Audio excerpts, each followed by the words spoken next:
wherever you are, hope you are blessed and doing safe. Ladies and gentlemen, greetings, family. Of course, I'm tuning in. You see me without the glasses off today, but if you're looking for some opportunities, particular advertisement opportunities, then look no further at the link at the bottom to my email address. You can hit me up for advertisement opportunities. We are supporting and promoting your businesses here on this channel.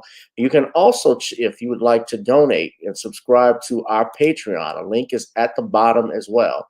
So you have multiple ways in which you can advertise with the platform by emailing me when we go on through our live stream. You also have access to premium content, those that want to see premium content that you will not find here on YouTube or Facebook or Twitter, as I am suspended probably by now. You guys can check out the Patreon at link at the bottom. But advertisement opportunities, definitely email me, Gavin.Rich1@gmail.com for rates. And for the Patreon, it is the same as the YouTube channel. It is channel GBoot2786. All right, I'll holla. Peace. Check out my latest book, The Commonwealth of Pennsylvania versus William H. Cosby Jr., The Destruction of Due Process in America. For approximately 2 years now, I have gone on a painstaking quest to investigate the rise and fall of an American icon, Bill Cosby. In the mid-1980s, there was not a star that was higher than Cosby. Advertisements with Coca-Cola, Jello, Kodak, along with the #1 television show for 5 straight years in a row. On Thursday nights, it was must-see TV on NBC. Cosby resurrected the genre of the traditional family sitcom that was once thought dead by television critics. He did this as a Black American with an all-Black cast and showed mainstream network executives in white America that it was possible to be successful without showing the worst in people. He also demonstrated the power that television had, as it can make younger people dream to be the best that they can be. However, like many celebrity stars, unfortunately, they all come crashing down, sometimes by their own fault, others not so much. In this book, I attempted to highlight certain things. We go in depth into both of his trials in 2017 and 2018, respectively. What if I told you that these criminal trials were politically motivated by an overzealous district attorney? Will you also be shocked to learn the attacks on Mr. Cosby did not start in 2014, but also in the 90s, not long after his attempted quest to purchase a major network? From where did all of these allegations of sexual misconduct come from? Were the accusers telling the truth?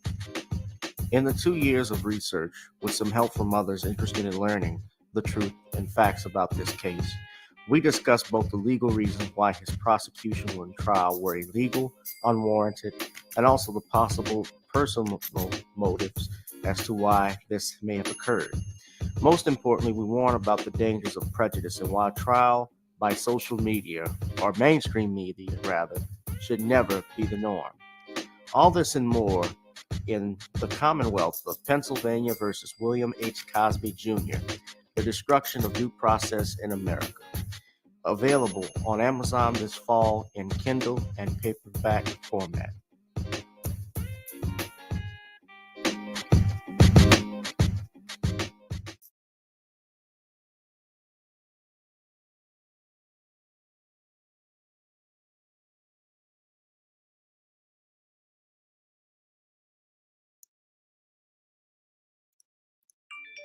The place to be is right here with me. It is channel GBoot2786. Only GavinRichard presents tonight. It is Random Topic Thursdays, ladies and gentlemen. Welcome, welcome, welcome. Whoever you are, wherever you are, hope you are blessed and doing safe. As always, we will have our special guest, Shawn James, who will be joining us shortly. But tonight, ladies and gentlemen, let us discuss the following. Is stand-up comedy dead? Biden moves to expand trans rights concerning travel. More fallout over the Will Smith, Chris Rock debacle. Academy and SAG begin disciplinary proceedings. And Jeanine Pirro makes racist remarks concerning Chris Rock and Will Smith. All this and more tonight on channel GBoot2786. If you'd like to support the channel, donate to the Cash App at the bottom, GavinRichard Esquire, Google Pay, PayPal, and Zelle, ladies and gentlemen. Also, go to NawniesCreoleBlends.com to check out our delicious seasoning. Try it on chicken, meat, or fish. Nawnies goes great with every dish.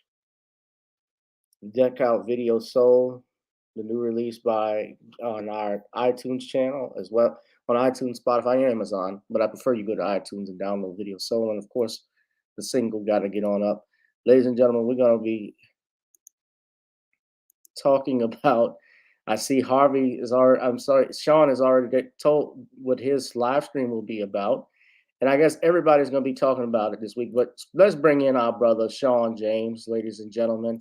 Buy his book, Stop Simping in Cyberspace.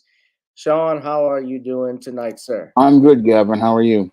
I'm doing great. I'm doing good. So we're going to go ahead and get started. Of course, I like to usually play my theme song, but I'm just tired of my copyright strikes I'm going to get. So let me just come on in. Give me a second. There we go. All right. Before I begin too, Shawn, why don't you talk about some of the books that you have? Well, the books of the SJS Direct 2021 catalog are coming out now, and you can pick up ISIS Legacy in paperback and Kindle right now, and you can pre-order E-Steam Horror of the Hyena Woman, and you can get both of these books on Amazon.com right now. And I also have an over 80 other titles on Amazon.com, such as The Man Crisis, Stop Simping in Cyberspace, and Why 70% of Black Women Are Single. And you can get all of those books at Amazon.com and other online booksellers. All right, no doubt. And let's go ahead and let's get into it. Let's talk about it. More fallout over Will Smith, Chris Rock debacle, Academy SAG, which is the Screen Actors Guild. They're beginning disciplinary proceedings as well. So the Academy started their disciplinary proceedings. And you see here from this article from iHeartRadio.com, they state right here, Will Smith, of course, put out his public apology on Instagram, but according to their reports, they said they asked Will Smith to leave the Oscars, and he refused to. Now, this contradicts essentially what was said a few nights ago, that Monday after the Oscars, that they did not have time to gather together any of the heads of the Academy, the voters, the members, to decide on what they would do with Mr. Smith. And I've been hearing, of course, it was reported by B. Scott and TMZ that this was false. Now, of course, for those that already know, because it's the slap heard around the world, Will Smith slapped the crap out of Chris Rock after he made a joke concerning his wife, Jada, about her hairstyle, stating, quote, "Hey, Jada, love you. Can't wait to see you in G.I. Jane 2. And if you saw the pictures, Will Smith, and the video immediately, Will Smith was laughing. And Chris Rock thought it was nothing but a minor slap. It was a minor joke. So Will Smith thought otherwise and slapped him.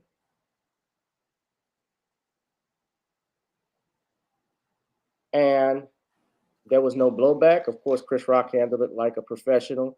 And Will Smith eventually won the Oscar for King Richard, which a lot of people thought he should have won. Of course, his actions were condemned, and he issued this apology.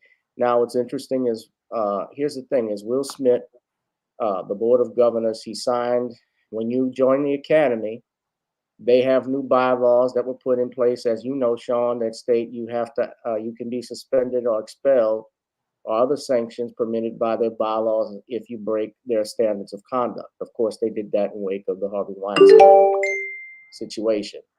So, well, first off, you've done videos about it, but SAG is Screen Actors Guild Award.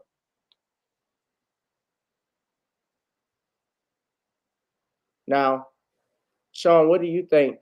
First off, I know you didn't watch the Oscars when it happened in real time, but what did you think when you saw it? What was your thoughts? Well, when I saw the whole situation with Will Smith, this was a powder keg that was going to built up over a course of a couple of months. Now, your Will Smith, as I've said in my book, The Man Crisis, was a textbook beta male, and he was simmering and boiling in anger for several months regarding his wife Jada Pinkett Smith's entanglement with August Alsina and the fact that she practically emasculated him on Red Table Talk, talking about this affair. And she also revealed about things about their open marriage. And she also revealed things about him not being able to sexually satisfy her. And all of these emasculating statements, they were something Will was simmering and boiling in anger about for an extended period of time. And he was sitting there, like many beta males, just sitting there trying to suppress all of his emotions on the inside instead of trying to express them. Now, in a GQ article, he talked, as related to his autobiography, he talked about many of the issues he was having. And what happened at the Oscars was your Will Smith practically exploded in rage as he had the straw that broke the camel's back. So your Will Smith, he could not attack your Jada Pinkett Smith. He was afraid to do this. So he chose the path of least resistance. So he thought, oh, Chris Rock looks smaller and weaker than me. So I'm going to attack Chris Rock because he knows that Chris Rock isn't going to fight him back on the Academy Awards. So he went out here and he attacked him on the look at Jada Pinkett Smith, and this is what led to him participating in this behavior. Now, your Will Smith, sadly, he was not in a place where he was mentally critically thinking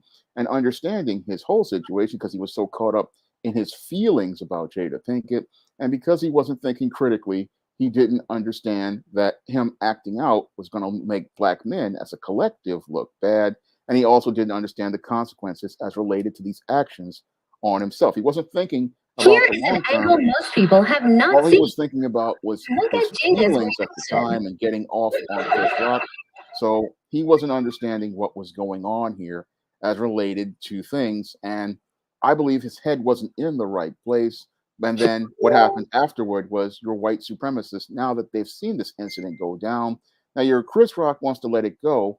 But what's happening now is white supremacists are now in Hollywood are now trying to capitalize to try to destroy Will Smith's reputation the same way they destroyed Bill Cosby's reputation. So what they want to do is make it like what your Eddie Griffin said many years ago, make sure Will Smith doesn't leave Hollywood clean, and they want to put some tarnish on his name. And that's why you see all these people now ganging up and they're trying to make your Will Smith into the new Black Brute. So basically they want to take the personal situation of Will Smith with Jada Pinkett and turn him into the brute out here, saying that he was violent and out of control. But the problem was with Will Smith was he was like most beta males, holding in a lot of anger, holding in a lot of frustration. And this all blew up at the most inopportune time at the Oscars. And sadly, nobody's looking at the person who instigated all of this, your Jada Pinkett, He's and responsible for that. nobody's holding her accountable for instigating this whole situation, because a true to the game wife, she would have not directed her husband to go out here and embarrass him on his night. She would have gone out here and told him not to do anything and to make sure that they both look good. But the sad part is, your Jada Pinkett is a very selfish, very narcissistic woman, and she's practically instigating the destruction of Will Smith. And what happened is, like your late great David Carroll said many years ago, that your black woman is your enemy in some cases. And we see that being presented right here with this black woman. She is the enemy of Will Smith. And after Shawn, let me just stop. Stop you on something. Isn't Will Smith to blame for his own actions? he's partially to blame, but she instigated much of this.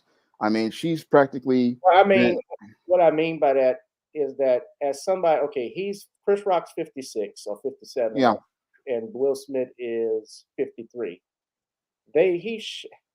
I have heard worse jokes from comedians, me being one. And when I listened to it, it didn't trigger, it shouldn't have triggered. You can't, because somebody says something you don't like, just slap them. yeah. Well, I know where your Will Smith's head was, because my head was there back in the late '80s when I was being bullied, and I know when a guy is being henpecked or bullied, his head is not in a right place. So he's practically in survival mode as related to his mental state. So he was just reacting to, because he's afraid of having to deal with this out of control woman. So I really look at Will. Yes, he's responsible for his actions partially, but he wouldn't have acted had this woman not instigated this whole situation. And your Will Smith, he's again, he's a man in crisis. I mean, he's in a really bad place. And what's happened is because his wife is out here bullying and controlling him, he acted irrationally, and now he's dealing with the consequences of it. And now what's happening now is, as he's dealing with his consequences, what the white supremacists are now jumping in, and they're looking to turn him into a black brute, because you have people like your Amy Schumers, your Jim Carreys. They're trying to make Will Smith into this monster type image, but it's not a monster. This is just a man who has been put under so much pressure because he's trying to keep a marriage that's not working, but it's not working. And the whole thing is, because he's a beta male, he keeps trying to keep fitting square pegs into round holes, not understanding it's not working. And the best thing for him to do is divorce this toxic woman. Well, I mean, even Paul Rodriguez is saying he'll never work with Will Smith again, saying that it was terrifying meeting him. I don't know what it's like. Remember, he played Dr. Freddie Pacheco in Ali, and Yeah. right, and also you have Amy Schumer, Wanda Sykes has commented, Jim Carrey. But here's the thing: I'm a comedian myself, Sean, and you can't, no matter what the joke is, and I see people saying it has consequences. Your words have consequences. Don't take your behind to a comedy show if you sense You're not going to last in a comedy show. Don't go to a comedy show. Like I did a show in Lafayette.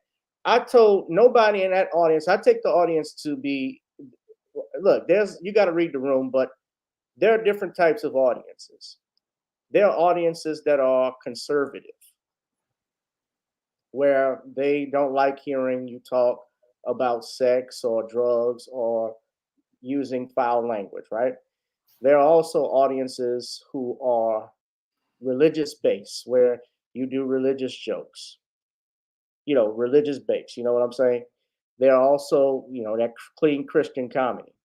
There are also some who are smart, where they get a joke, and there are some who are dumb. And by that, I mean, if your thoughts of comedy are all jokes, as Charlie Murphy has said all of this stuff, by the way, if your jokes are all jokes about my penis and your vagina, like that, I'm going to hit it from the back, like Def Comedy Jam, that's a style of comedy. And you got comedians, especially some insult comedians like Don Rickles, Lisa Lampanelli, all these people who crack jokes. I don't think Will Smith would walk up there on Don Rickles or Jim Carrey. And he kissed Jim Carrey on the mouth, by the way, once. Or Jim Carrey kissed him either way. And I don't think he would have walked up on Bernie Mac or Steve Harvey, because Steve Harvey got size on him. Yeah. He walked up on Chris Rock because Chris Rock was a smaller dude. And he took out his anger on the weakest person in the room. Right, like a bully. Now, let's play this. So this is Jada's reaction, because now new videos coming out and seeing how Jada reacted. So here is an angle most people have not seen. Look at Jada's reaction.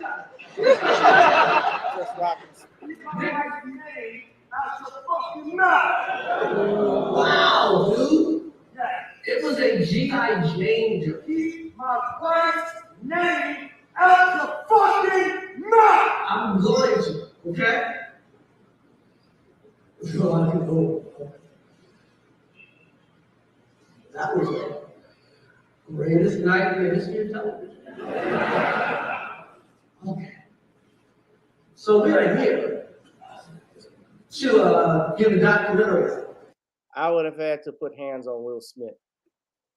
He played. Here is an angle most people have not seen. He played Ali. I would check this chin like Joe Frazier. Well, I've been in that same situation Chris has been in junior high school and high school.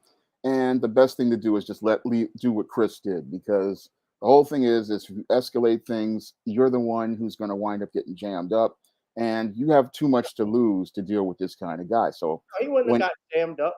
No, you wind up the one getting locked up over stuff like that.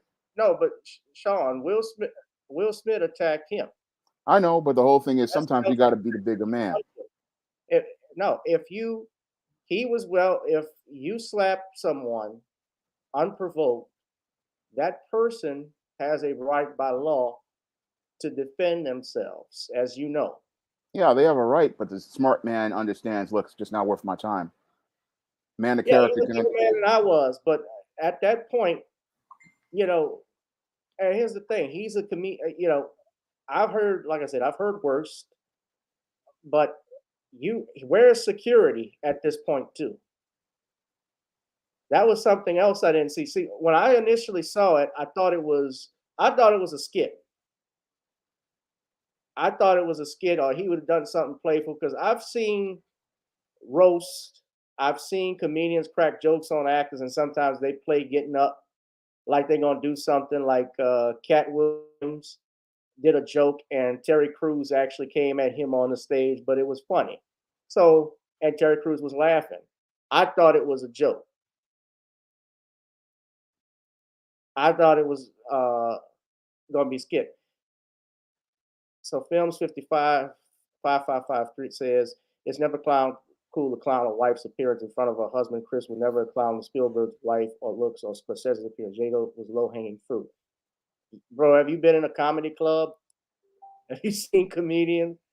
I've seen Don Rickles called Bob Newhart's wife a hooker right in front of him. He said the stammering idiot from Chicago is here with his hooker wife from New Jersey. And she had just met Don Rickles actually when he said that. And Bob Newhart and his wife, they all took it in good fun. They laughed. I'm going to have to, if I did a joke, I hear what you're saying, but if I did a joke about somebody that had, if I did a joke about diabetes and had somebody diabetic in the audience that was insulin independent, like I was telling Queen Shakur earlier today, that means they got a right to come up on stage. Am I going to have to tailor my jokes now because somebody didn't like something I said? I see you here, brother. I'm about to put you in.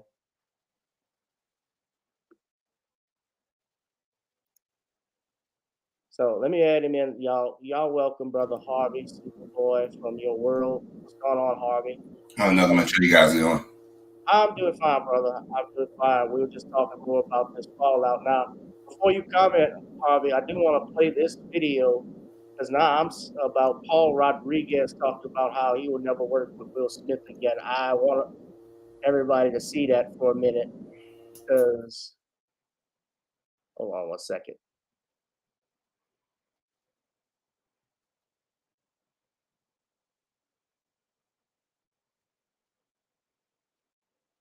Where is it at?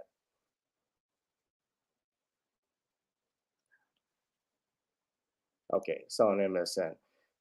Give me a copyright disclaimer if you could, ladies and gentlemen. Experienced Will Smith. Fair use. Fair use.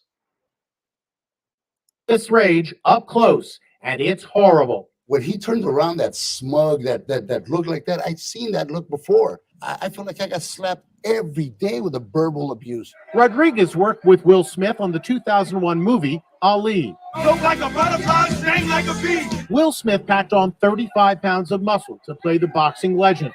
His startling transformation earned him his first Oscar nomination. Look how good I look. Rodriguez says during filming, Smith became a real-life Jekyll and Hyde. I'd be walking around and he'd hurl some insult. You know, I just kept it in. I went, what am I going to do? Rodriguez was cast as Muhammad Ali's boxing ring physician, Dr. Ferdy Pacheco, a role he traveled all the way to Africa to perform for the Rumble in the Jungle scenes. Rodriguez says the real-life doctor showed up on the set, and that's when things turned nasty. The doctor allegedly ranted that his character didn't have a big enough role. Rodriguez says the doctor hurled racial slurs at Will Smith. After that, Rodriguez claims Will Smith took out his anger on him. Will Smith says, you better be careful. You're far away from anyone who likes you. I go, where does that come from? I mean, what do you mean I'm far away? He goes, ain't no Mexicans here in Africa. I said, what? Rodriguez even kept a diary of the traumatic experience. The insults just continue. That look that after he hit that look of impunity. And I'm saying to myself, it went from one of the happiest moments of my life to a horrible situation. Rodriguez's scripted role was cut, He was basically reduced to that of an extra. I had lines. I didn't audition to be an extra here. It was humiliating.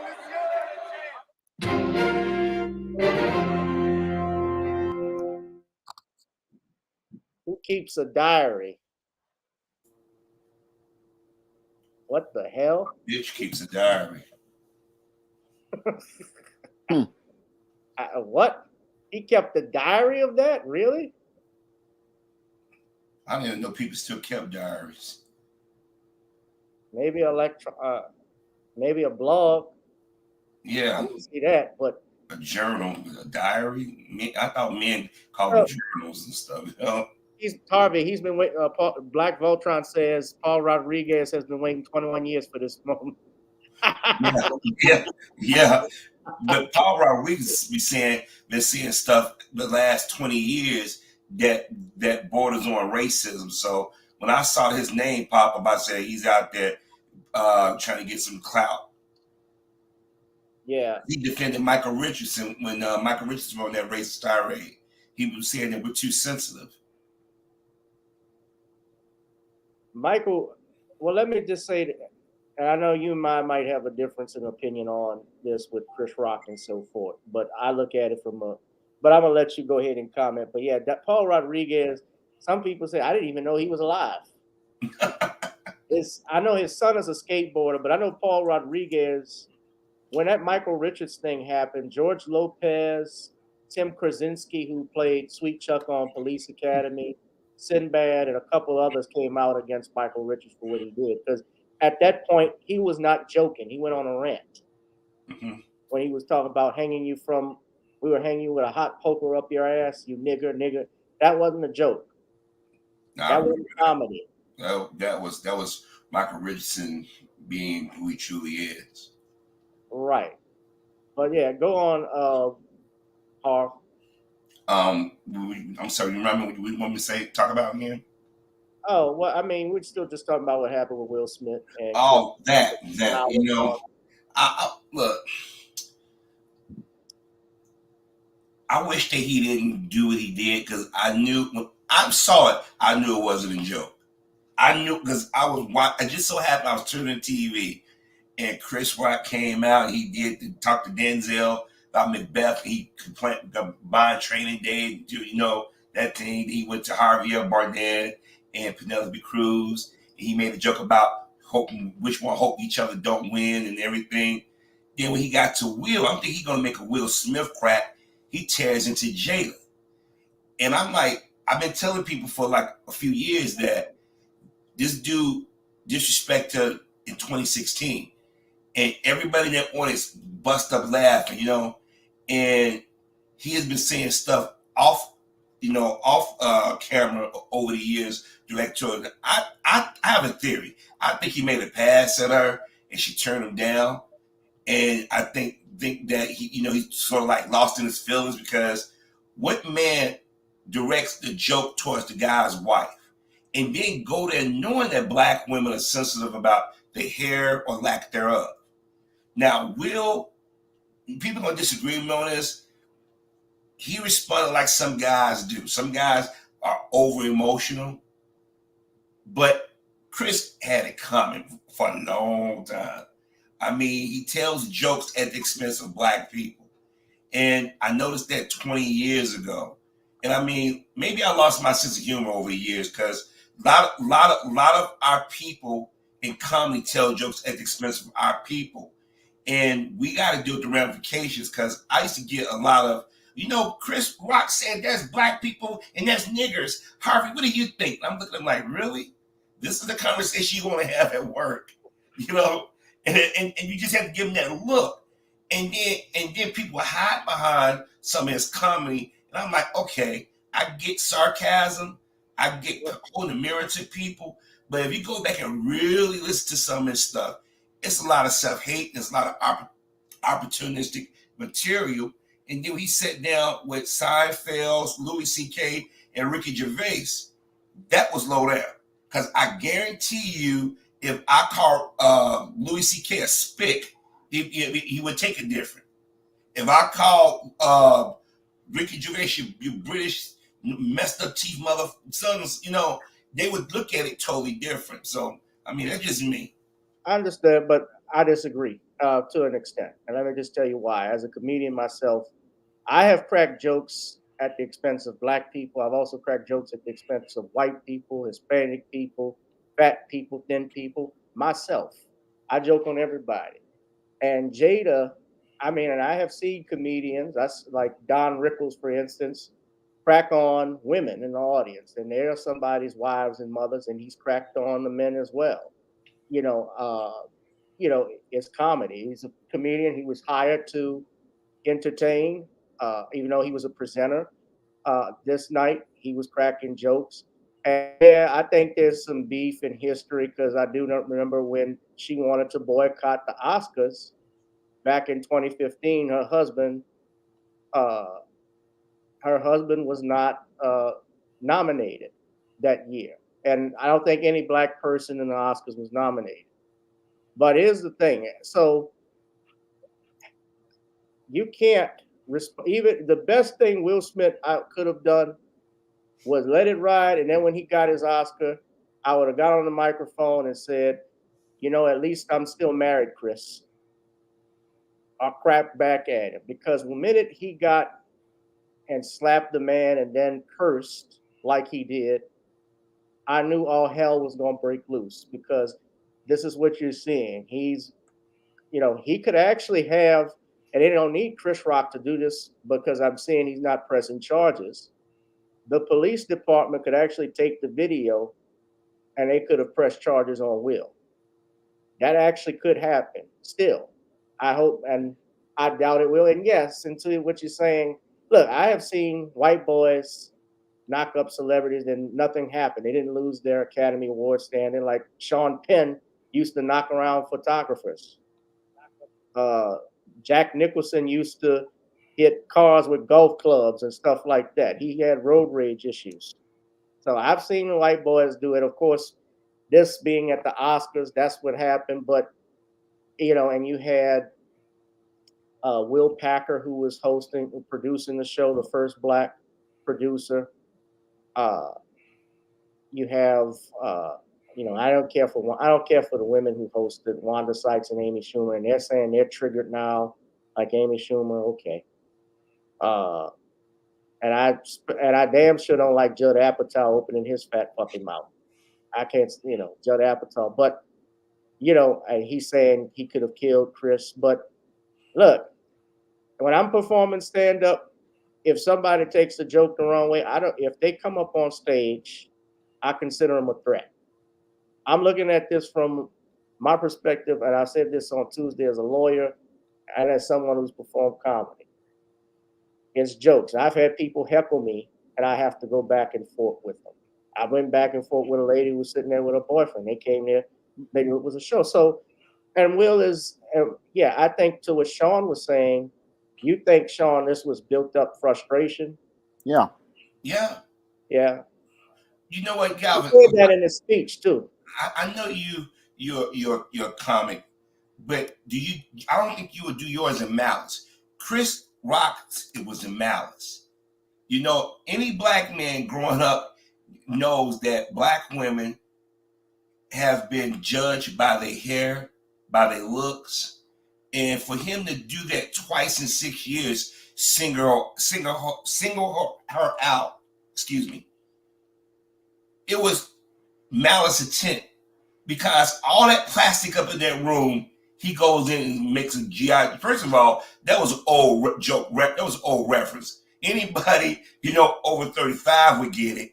But why did he go there and single her out? If he made a joke at Will Smith expense, two guys, okay, he can deal with that. But he zeroed her out. And what gets me is how we just had a movement saying you don't shame women, you don't embarrass them, you don't attack them in public. And now, because whatever went on in Will and Jada's life, people said she's fair game. That's where my issue comes in. Be consistent. Well, when you're a celebrity, though, Harvey, comedians will make fun of you. You're a public figure. Jada is a public figure. Just like Melania Trump, I've seen people make jokes at her for her accent. I mean, if it wasn't Jada Pinkett Smith, any other female celebrity, I've seen them get caught. Once you're in public, and look, she airs out, and Chris could have actually gone deeper in it. And I thought he was a professional. Me personally, he was a professional. He was within his right, if he wanted to fight back with Will Smith, because he used violence. Once you smack somebody, you touch somebody physically, that's all over. That's a whole new ball game. I want to make sure I'm clear with this. Sure. We put on the show for the world.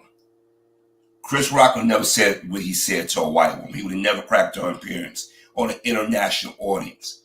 We put on the show for the world, regardless of what Jada has said. And I've called Jada out. I said she needs to shut up because she's emasculating her husband. But when you get another man come out and do it in front of a man, I'm going to disrespect your wife and make a joke, regardless if you think it's funny. He was disrespectful. He would have never did it to any of those white women in there. I've never heard Chris Rock get that personal. He did it twice on an Oscar telecast, and it was with malice. And he not only disrespected Jada when he did that joke with Rihanna about her panties, I wasn't invited. You have to be careful we have to be very careful as black men what we do in public to our women, because then it's this back and forth thing, and everybody's getting a laugh out of it. Now you got James Corden out there making songs. You got Ricky Gervais saying, this is the joke I would have said to Jada. And they've been waiting for Will Smith. I don't care. Everybody's coming out. They've been waiting for Will Smith because it's too many people running out saying he has mental issues. It's all messed up, in my opinion. Well, do you think he would have done? Okay, well, actually, if it was Jim Carrey that said it, do you think Will was walking up? I don't think Jim Carrey would have said it. You don't think Jim? What about Don Rickles? Don Rickles, yeah, he insulted everybody. You know it when you saw Don Rickles, you knew you was getting Don Rickles. Anybody said in the audience, you knew Don. And see, Don Rickles was one of those rare people that he gave it hard to everybody. That's why people never really tripped on Don Rickles, because he'll talk about Sammy Davis Jr. and then turn around and talk about Dean Martin being a whore and a drunk at the same time. So he gave it equally to everybody. So like I said, I just think the last. See, I couldn't see if Steve Harvey. I know Steve probably wouldn't have done that one just by how I know his comedy. But let's say he did crack jokes on Will and Jada and said something like that. I don't think Will picked on an easy target to me. Mm-hmm. Chris Rock is smaller. Steve Harvey's got height and weight. I mean, at the end of the day, if Will didn't react, and let's say he did it with his words or said something or brought attention to the condition that she has, and she's not alone in that too. He actually would have brought in, I think, even more sympathy and made it about that by him stooping to a lower level, attacking him, I'm assaulting him, which is by letter of the law he did. It changed everything, because now we're not talking about his performance in that movie, King Richard. We're not talking about the Williams sisters. It's becoming about a whole nother thing. And let me say this, if the Academy Awards try to take his Oscar away, we all know it's fucked, because first off, I don't see how you're going to go into a man's house and take his award out. Just like what you tried to do with Bill Cosby. How you will revoke his degrees when you already gave it to him? No, they ain't going to take his award. They do. They'll probably put an asterisk by it like they tried to do with Reggie Bush. But yeah, they're not going to take his award, because let me tell you, there'll be a PR nightmare, because then they'll say, all these people who have done all kinds of crap over here, this is when y'all draw the line. Yeah, it looked bad when Will went up there, but I understand it. I don't necessarily agree with it, but I understand it. But my thing is that when you got all these handkerchief heads running out here, fall on their sword, like, man, Chris was wrong. Have that fire for the dudes that rap and call each other bitches and hoes and talk about shooting and stuff. Have that fire for bad policing.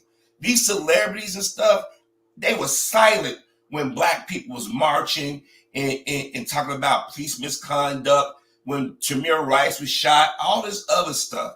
Now, this is what oh my gosh, Will stop.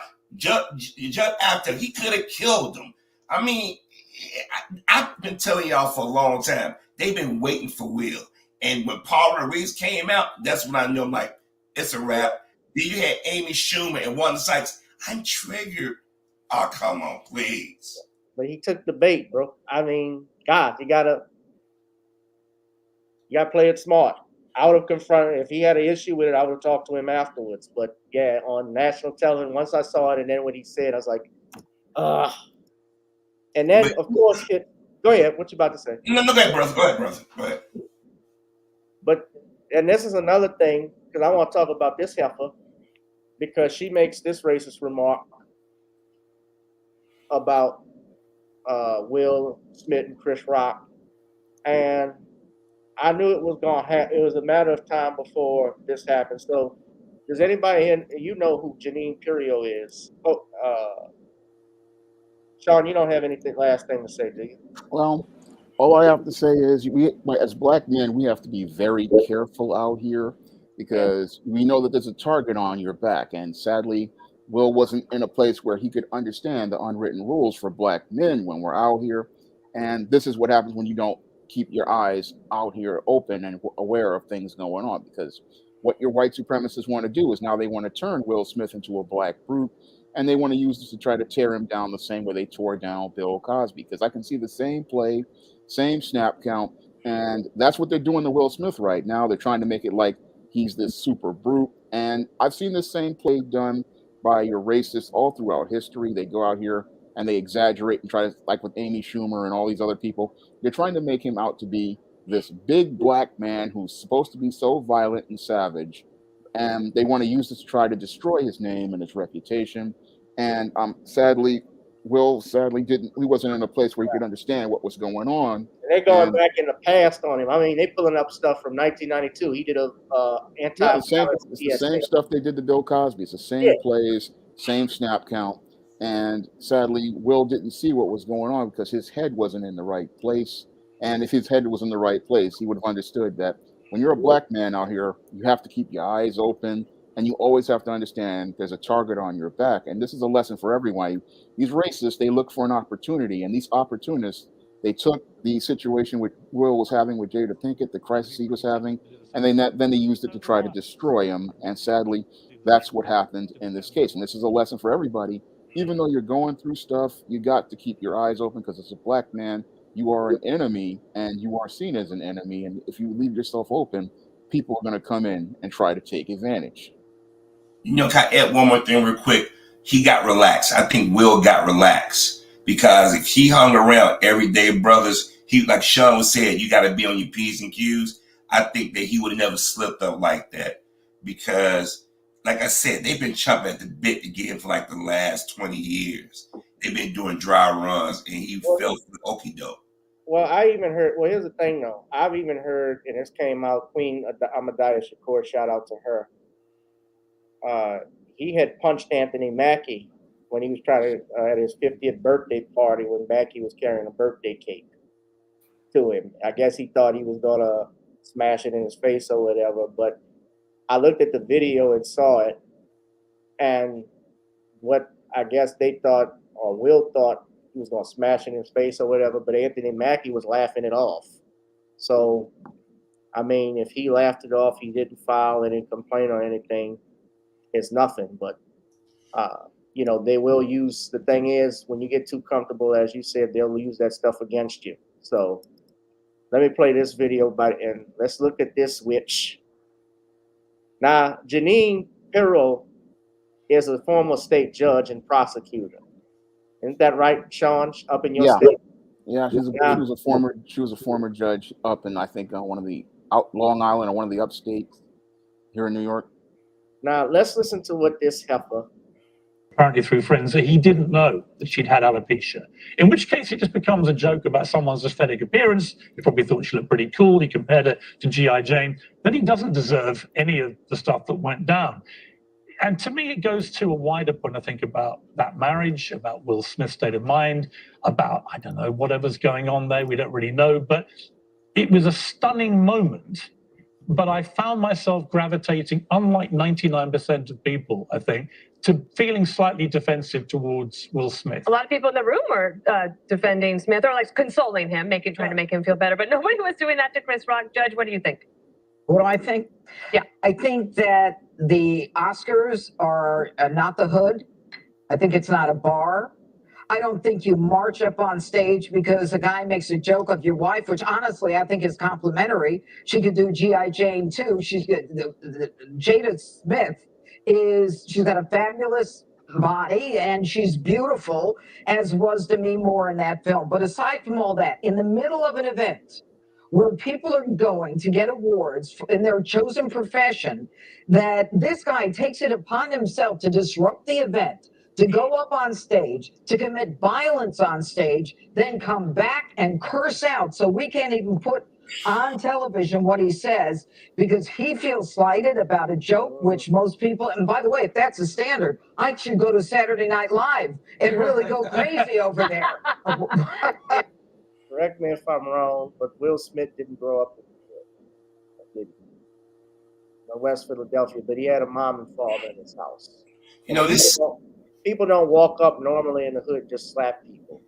By the way, this saying nigga gets on my nerve. Yeah, she's a Lebanese chick trying to pretend like she's Italian. She always got something racist to say.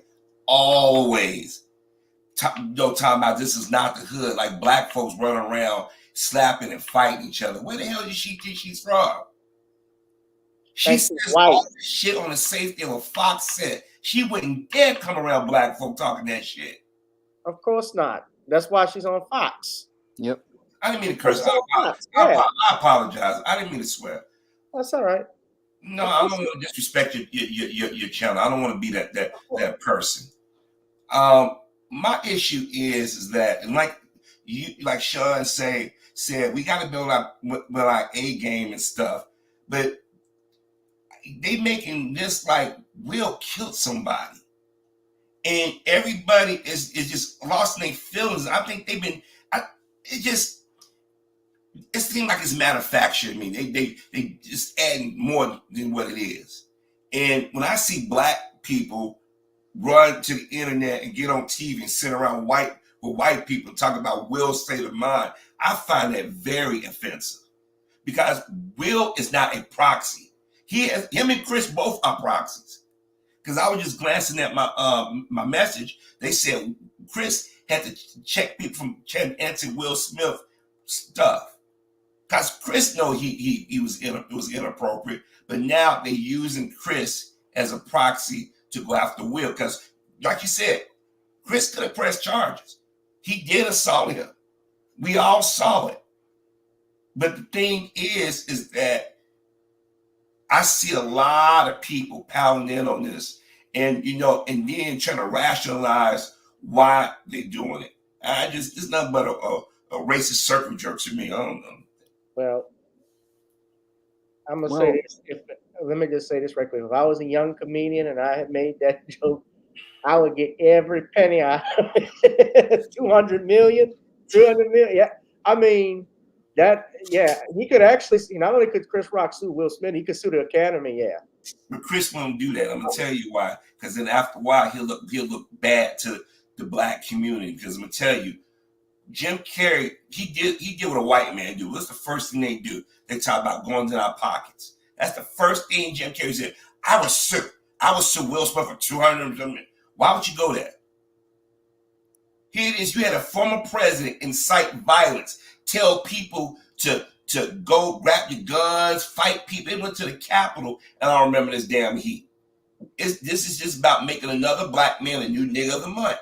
We went from Bill Cosby, Justice Smollett, and now they even make a documentary about Justice Smollett now. So you got another hit piece coming out on a black man, whether you think he's guilty or not. This is what white folk do.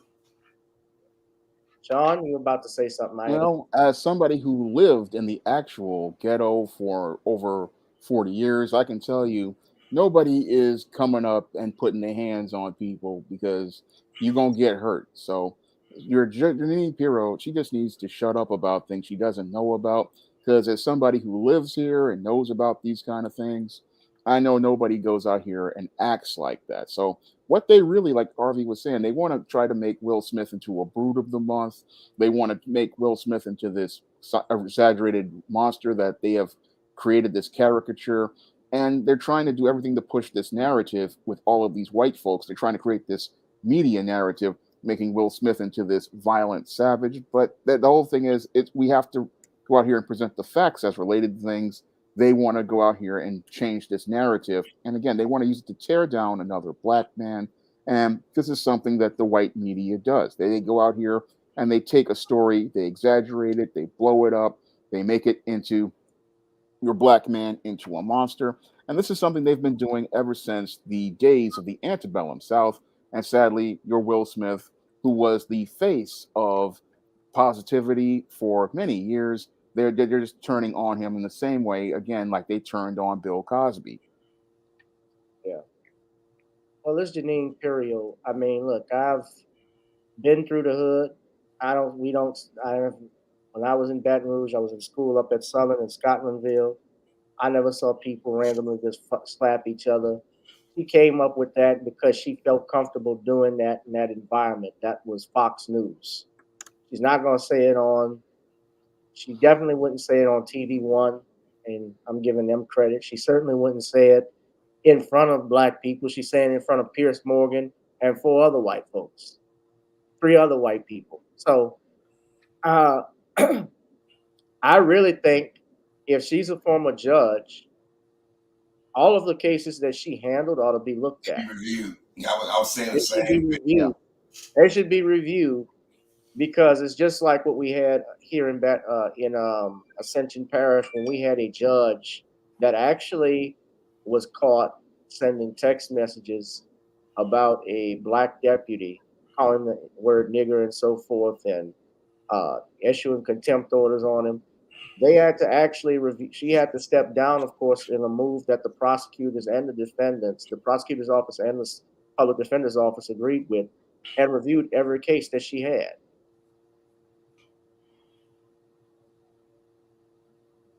So, well, I'm sorry. Yeah, that's all a bunch of bullshit. I would say this. Remember when she was on The View and Whoopi Goldberg had to check her because she said something out of pocket? When she said the hood, she makes it seem like black people are savages. You know, you hear news stories, those are isolated instances. Black folk, for the most part, we keep to ourselves. You know, we go out and we do our thing, but that's the small group of people that act out. For her to say something like that and think it was being slick and funny and everything, I mean, I have to remind y'all, she ain't white. No, she's Lebanese. She's Lebanese, and the reason why I point it out because some of these melanated people that want to be white, they get too comfortable and they turn around and espouse white supremacy, and we never call them out.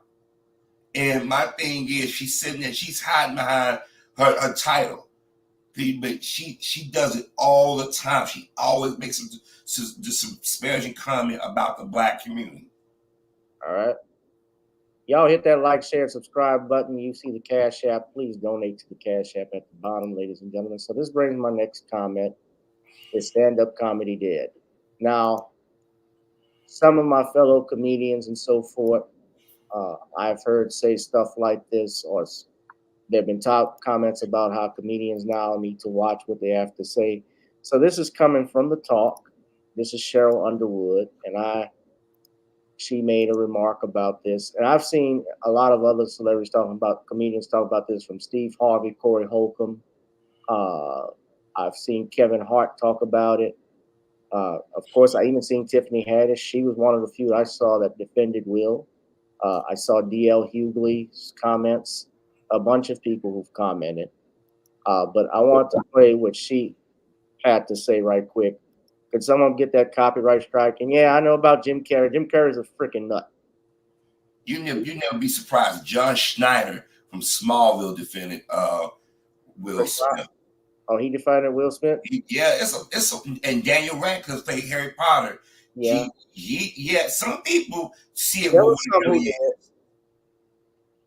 Yeah, there's some people who defended him because they know. I don't know if they may know Will Smith personally too. D.L. Hughley, and I know how we feel about him, but D.L. was talking about how Will gave him his job as the warm-up comedian. It was a SAG for it. He paid his fees. Yeah, he paid like $10,000. Mm-hmm. Yeah, but Jim Carrey. Yeah, Jim Carrey. Relevant, that's all. You know, he's got that Sonic 2 movie coming out. At a meeting, it depends on who you are and how Going to be them on stage together, and you know what would happen in the NFL if someone struck another man's face. You're going to get suspended and you're going to get fined. And I think that should be along the line. Will Smith should be fined and he should be suspended. But just like I said at a meeting, it depends on who you are and how heavy the fine is and how necessary you are to the commerce, because what really it showed the Lion and Gladiator. Are you not entertained? Because nobody stopped to check on the dude that got hit. Nobody stopped.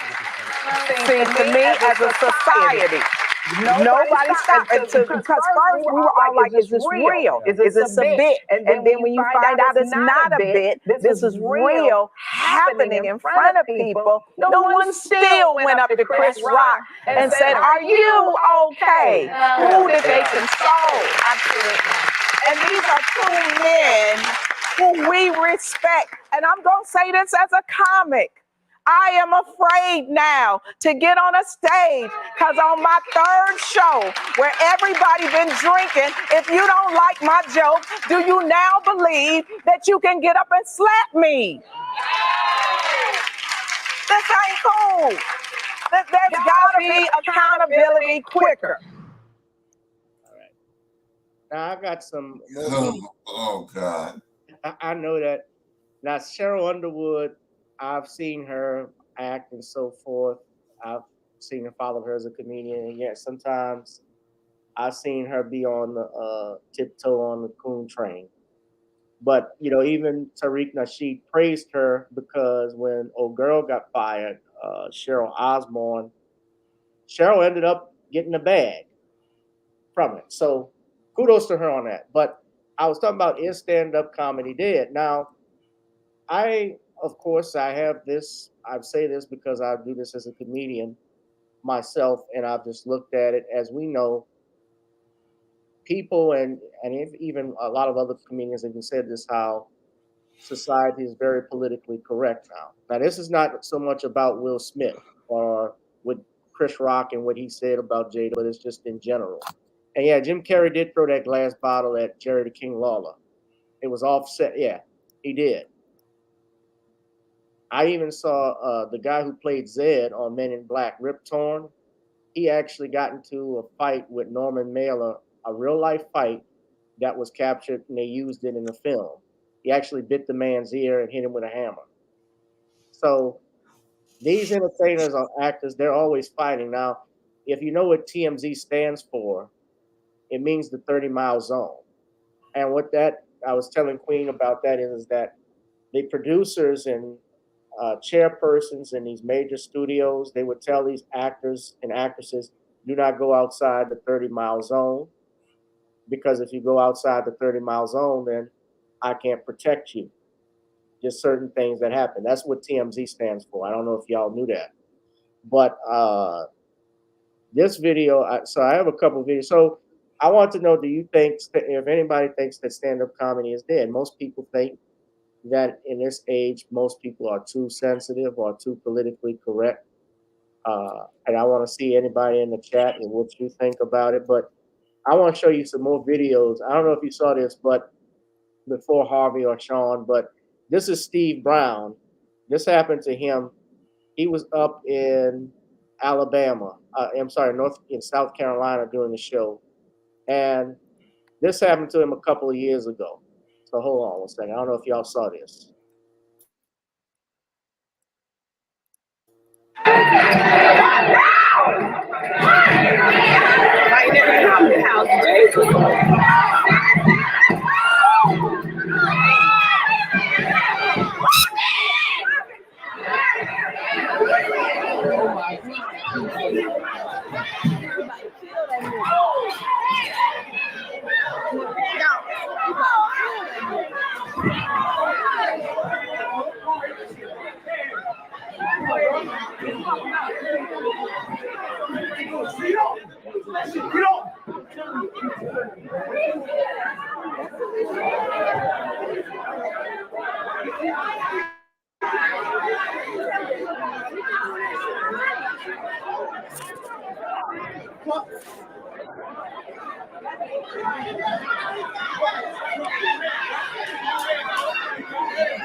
Oh my God, Jesus.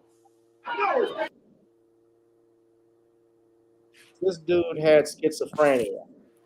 It came out later on, and during the show, Steve Brown even talked about it. I don't want to get a copyright strike by playing the video, but he said that he saw the dude stand up, looking around, and was wondering what was wrong with him.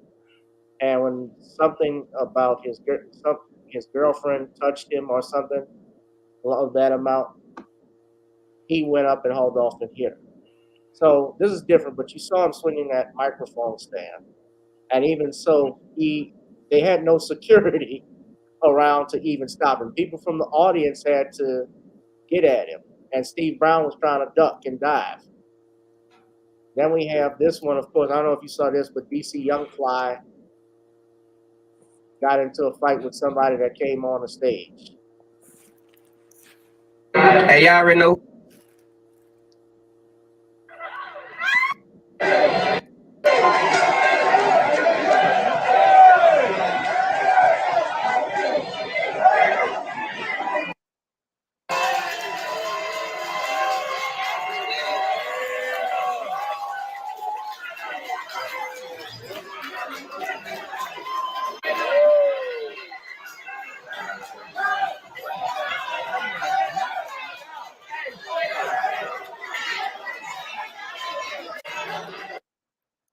Now, and then Affion Crockett, who actually he's known for doing Chris Rock impersonations. This Karen walked up on the stage trying to stop his show.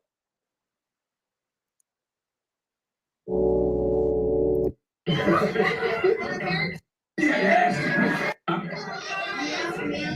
the problem?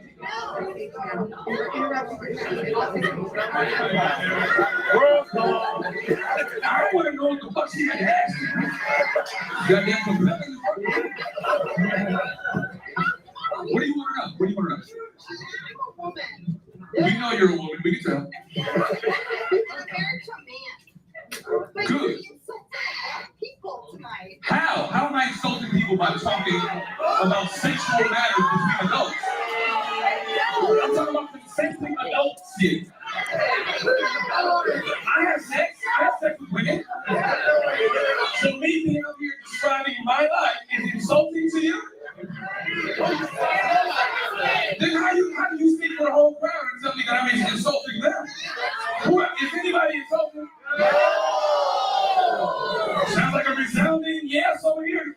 A resounding agreement.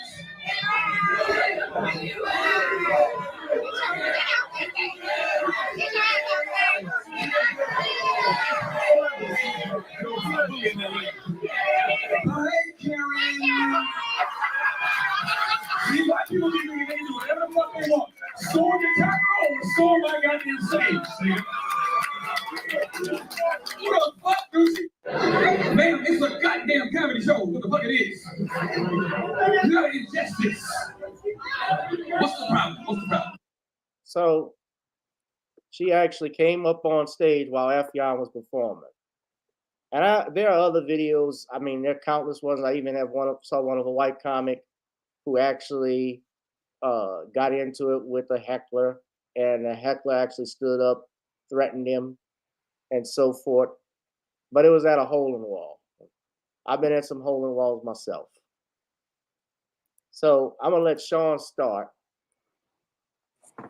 Well, I don't think I don't think stand-up is dead. I just think that there's a big problem with people today, and a lot of people, they have been raised not to develop a thick skin, and that's why we see all these people reacting emotionally to comedy, getting upset and offended about things. I mean, I remember in my generation, we grew up with Andrew Dice Clay, Eddie Murphy in his prime, and Sam Kinison, the late Sam Kinison. I mean, hardcore comics The who late would, Bill Hicks. Yeah. yeah, we grew up with some hard comedy, and you just shook it off, and you weren't phased by it. But today's people, they're just extremely fragile about things, and I call them the tissue paper generation because the least little thing pokes a hole in their ego, and they can't handle it. So the comedy, as I see it, stand-up comedy isn't dead. The problem is that we raised a generation of people with really thin skins who don't understand humor. I mean, as a comedy writer myself, I have a lot of in my books, like All About Nikki, I have some jokes in there that would be considered offensive to some people. And even in other books that I've done, comedies like Spinsterella and stuff like that, I have jokes in there that would be considered offensive. And people they go along and they enjoy the jokes that were in those books. But the whole thing is that we've got an audience of people who really don't understand the concept of boundaries. One, because you getting up on stage is completely out of line. You don't have a right to go up on the stage and go after a comedian over something they said. If you disagree with anything a comedian says on stage, your option is to leave, go through the door and not come back. But you don't have a right to go up on stage and attack somebody because they disagree with what they're saying. No, the problem is we have a lot of people who have no home training. They have no thick skin. They have no character. Comedy isn't dead, and comedy can still go on as I see it. The problem is we've got a generation of an audience that is just they're just so fragile. They don't understand how the world works, and they don't know how to navigate through their emotions in a situation where if somebody is saying something you don't like, if there's content you don't like, you can just either click out the content, because I always say there's a red X at the right hand side of the Mac of the Windows and the left hand side of the Mac. Click out of it, and if you're in a comedy club, you don't like the comedy, you just walk out the club, and that's how you end things. Unfortunately, we have a generation that has no skills as related to critical thinking, conflict resolution, and they want comedy to be safe and sensitive, but comedy isn't safe and sensitive. Comedy has always been out there. It's always been something that pushes the envelope, and it always makes hard commentary on the world around us. So the problem isn't comedy. The problem is the way we have raised people, and today's snowflakes are just too fragile to handle anything as related to the real world.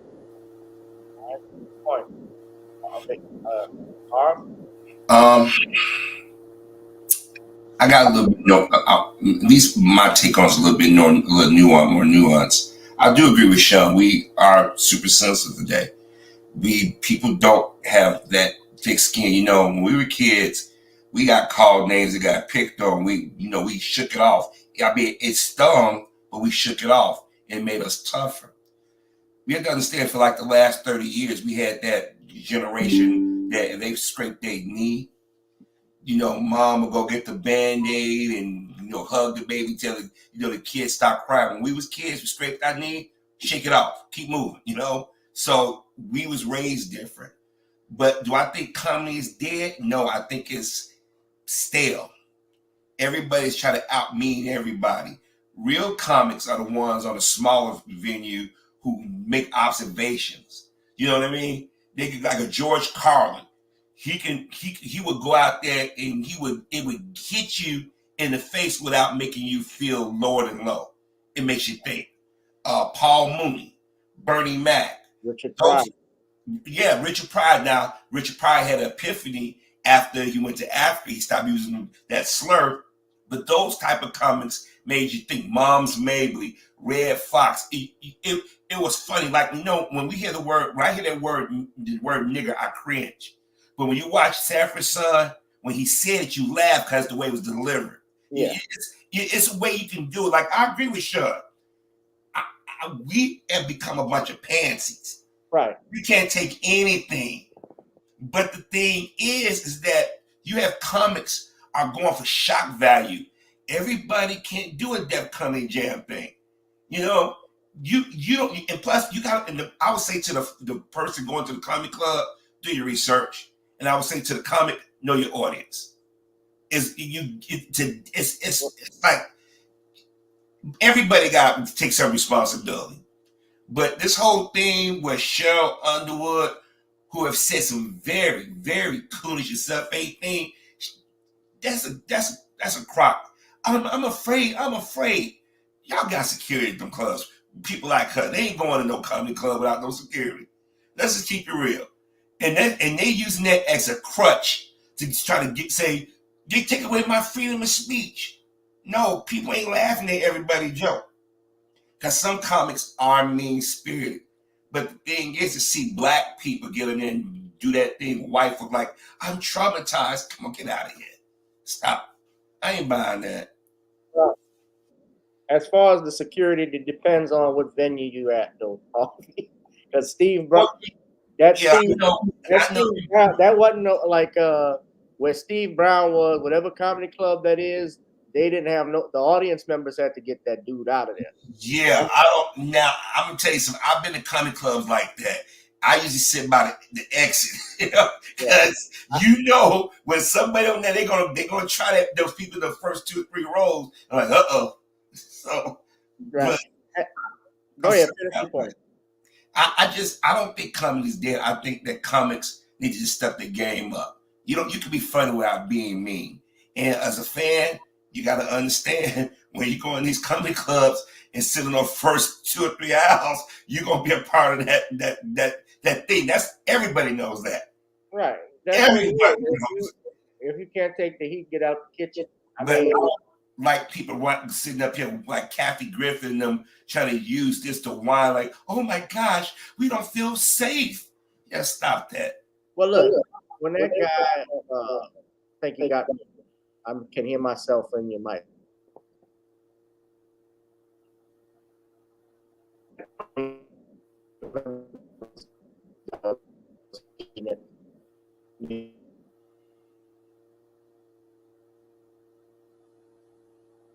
He was doing that for shock value to get views.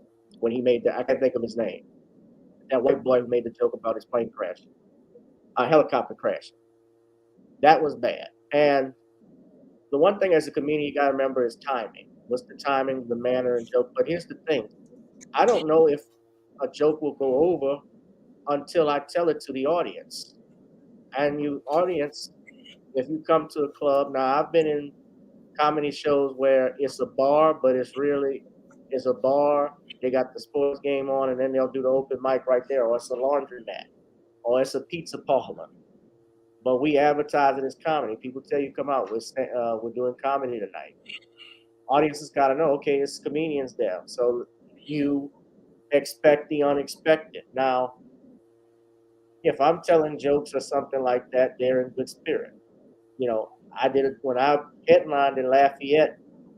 I was cracking on this married couple, this white couple. It was talking about being married. He's like, that's the best 12 years of my life. I didn't make a mistake. I said, you must be crazy. And I just roasted him, and they were laughing the whole time. They enjoyed it. I said jokes about Tom Brady coming out of retirement. I said how gas was so high, Brady had to come out. I was so pissed off, like, fuck him. And I said, I hope his plane crashed or something like that. The audience erupted. And that was because, well, being a Saints fan, being in New Orleans, they know he's playing for Tampa. They understood the joke. But I wasn't really, and they knew, I'm not really wanting to see this man die in a plane crash because it was a joke. It's like what Steve Harvey was telling Jerry Seinfeld when he's talking about coffee and comedians or driving with comedians. I don't know what he's telling them. And he talked about how he did a drunk driving joke, and a woman came up to him after the show talking about how her daughter died in a car crash. And Steve Harvey was like, I'm supposed to know that. Same thing with Paul Mooney. Paul Mooney did a Diana Ross joke at the BET Awards about her getting arrested for a DUI. And unbeknownst to him, Tracy Ellis Ross was in attendance. So apparently Tracy went up to Steve Harvey and was upset about the joke Mooney did, because Mooney called her a drunk bitch or whatever. And Mooney's whole thing was like, they asked him, well, did you know she was in attendance? He said, what does that have to do with the joke? He said, what does that have to do with me? I didn't, not the one that drove drunk. So I was the one that was drunk driving. She was, even if the daughter was there. So he didn't hold back. Bernie Mac never held back. I remember my parents went to see Bernie on the Kings of Comedy tour, and there was a kid in the audience, and Bernie called out the mother and father and said, you dumb motherfucker, if you think I'm holding back, you're wrong. He didn't hold back. And he did the joke about the retarded. I shouldn't say retarded, excuse me now, because that's considered offensive nowadays. But the kid with special ed, he's teasing me, remember? Yeah, that one. Why are you making fun of me? Yeah, he teasing me. Yeah, he probably couldn't say that anymore. Well, Obama fronted Bernie Mac out a week before he died. He did. Remember when he did a fundraiser? He said, Bernie, you need to know your audience. You know what I mean? But y'all invited dude, so y'all didn't know who Bernie was. You see, yeah, that's different. What you saying, like when Paul Mooney did the Diana Ross joke? Yeah. That was funny. That was relevant. He didn't do it in a mean way. It's nuanced. See, you gotta know, like I said, you gotta know your audience. And just some people is just too damn sensitive. But it's today's comics don't have the skill like those older comics do. They trade on meanness, and that's what you got to be careful with. Well, yeah. Well, I mean, look, Howard Stern is not a comedian. He was a shock jock. So yeah, he's mean spirited. He's just mean and racist. Yeah, that's the difference. He's a shock jock. But I mean, the thing was, Tracy Ellis Ross was in attendance when Paul Mooney did the joke. So he didn't like it, obviously, because her mother was there. I mean, I've seen people get mad. George Carlin, you brought up George Carlin. He's one of my favorite comedians of all time. And George Carlin absolutely despised religion. His jokes were, he dissed the 10 Commandments. He did a whole famous skit-ups, yeah. And I'm a devout Catholic myself, and I thought it was funny. I saw the humor in it, although I didn't agree with it. Yeah, I laughed at stuff he did. He was a genius at that. You know, I don't remember. They're trying to come at Eddie Murphy now for jokes he did about saying the F words. But who warned them about that was going to bite him on the rear? Bill Cosby. See, it goes full circle. See, he saw. You remember when Eddie Murphy was supposed to host the Oscars, and what was that? Brett Ratner was supposed to direct it, and they went and pulled they did what they did to Kevin Hart. They went back and looked deep because people didn't want to see a black face on there, let alone Eddie Murphy. And so they asked Eddie Murphy, "Would you say those jokes?" He's like, "No, I wouldn't do it." But back almost 30 years ago, when Bill Cosby said it'd come back and bite you in the rear, you know, and people threw it up with this Bill Cosby, he was trying to warn them that what you say would come out of your mouth, they would use it back against you, especially as a black man.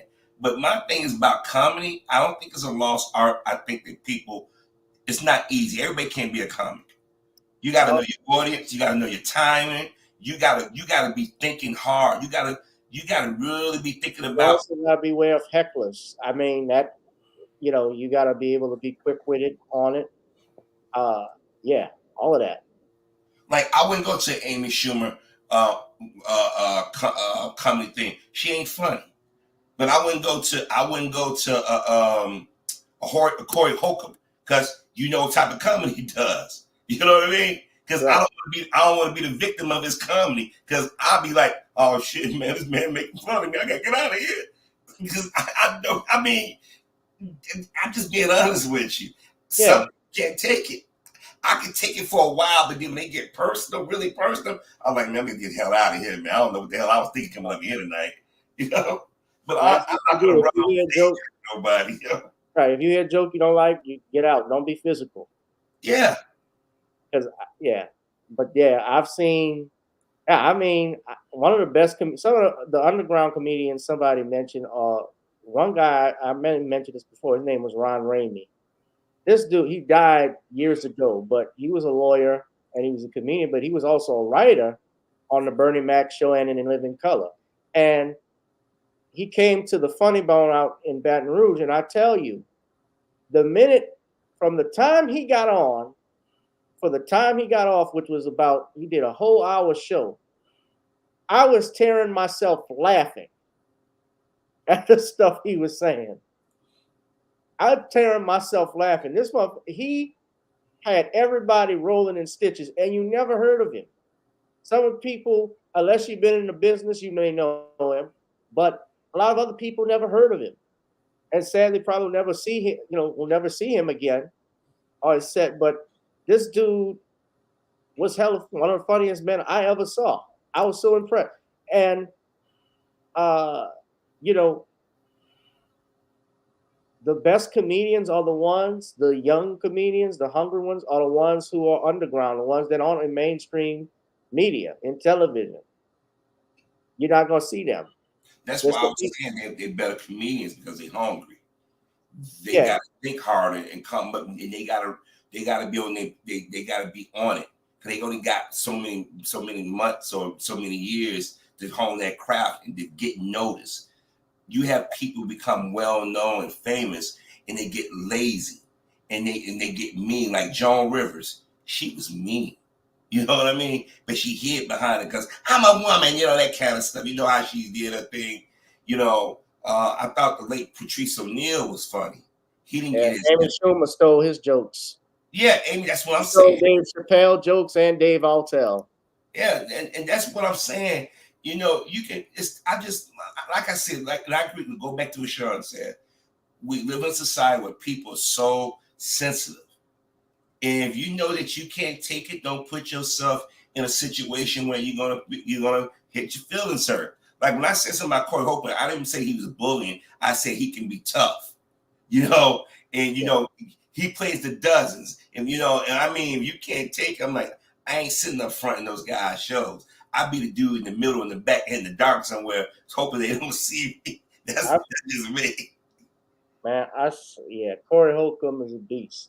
Corey Holcomb, he riffed on his own daughter. He said, I knew my daughter was going to be a hoe because I saw her with the milk bottle like this. It's like, yeah, you just like your mama. I was like, oh my God. He knows, and he knows how to rip and say stuff. I mean, that's what I'm saying. That's why your mama's drawers are so dirty it looks like hot wing paper. I mean, that's something I never even thought of. Yeah, Jennifer said she saw Sinbad and was underwhelmed. I saw Sinbad about 5 years ago. He came to the La Burge up in Baton Rouge. He killed it. Everybody got their on nights, they got them off nights. And like I said, when you get to a certain point, you're not pushing it. You've heard some comments say they develop stage fright if they've been away for so long. Yeah, it happens. I mean, Richard Pryor's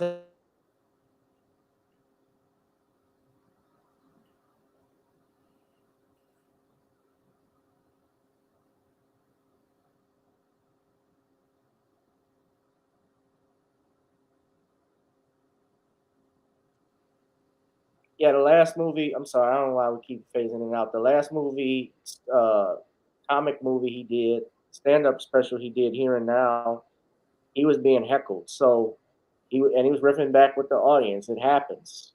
Even Bernie Mac quit stand-up for a year when he bombed at a show. He was sad. He was crying over it. I heard Robin Harris bombed and cried afterwards. I mean, I bombed a lot of times. I ain't gonna lie to you. It happens. I tell you somebody I thought was funny, but I guess he was too ahead of his time, was Andrew Dice Clay. Hickory duck. The mouse went with the fucking you remember that? I know Sean remember. I remember him. I remember him vaguely. I remember I'm sitting on this cup, stuff like that. Yeah. I remember Eddie Griffin. Eddie Griffin did a black Andrew Dice Clay. And in fact, Eddie Griffin was Andrew Dice Clay is who gave him his big break. I tell you, what's his name? I just lost the guy. He was a black comic.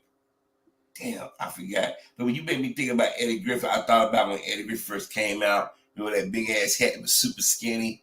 Yeah, when he hit Michael on crack. Yeah. See, back then, when Def Comedy Jam came out, those guys were hungry, and you didn't care about the coarse language because it was funny. Then when they brought it back out again, it was just a bunch of mother this, mother that, and it wasn't funny, you know.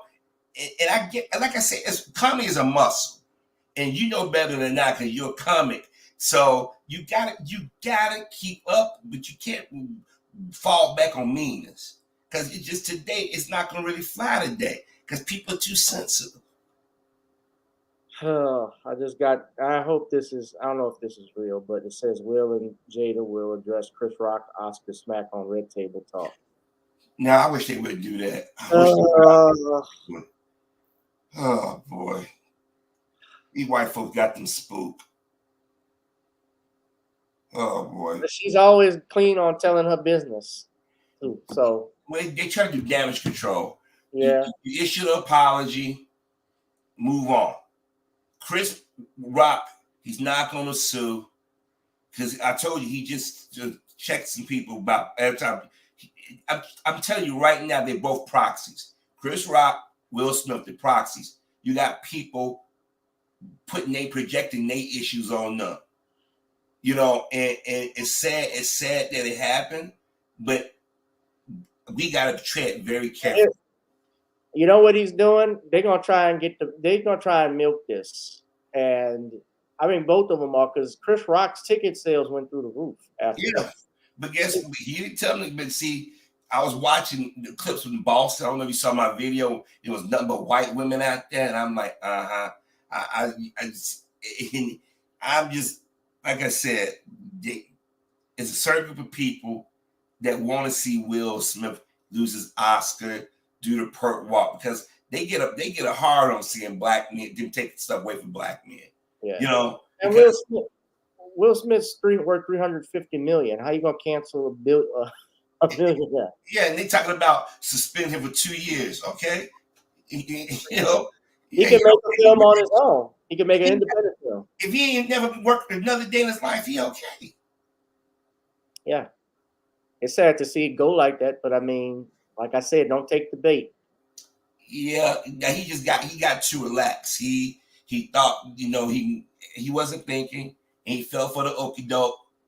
And now the people that he thought loved him, they're showing his true colors. I mean, literally overnight, he became a nigger.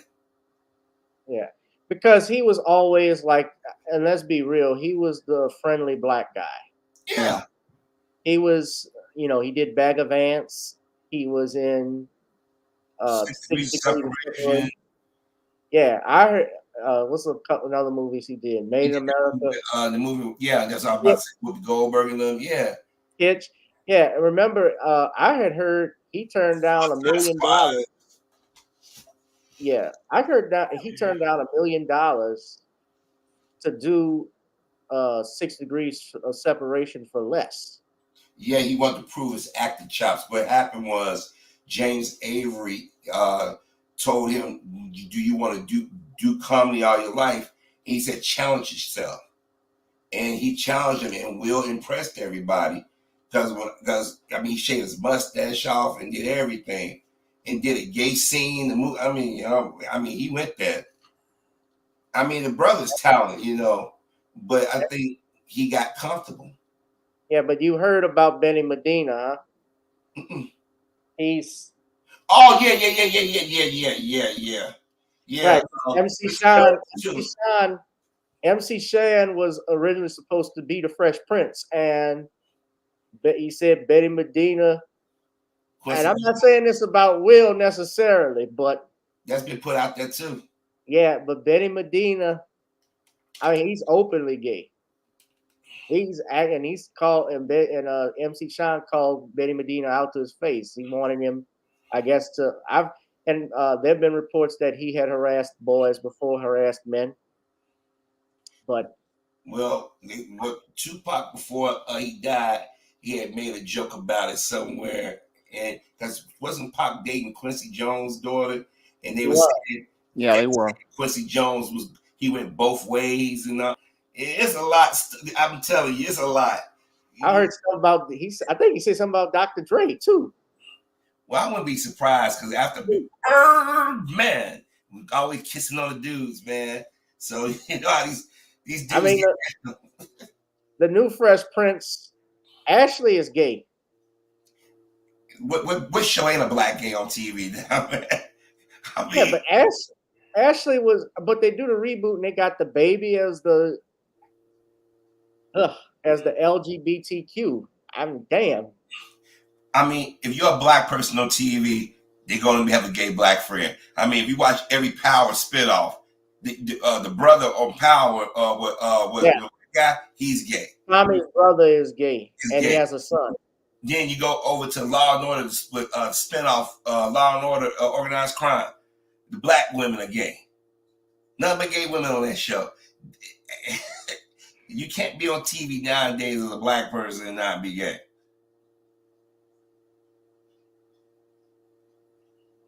Yeah. And speaking of this is our final topic. Biden administration.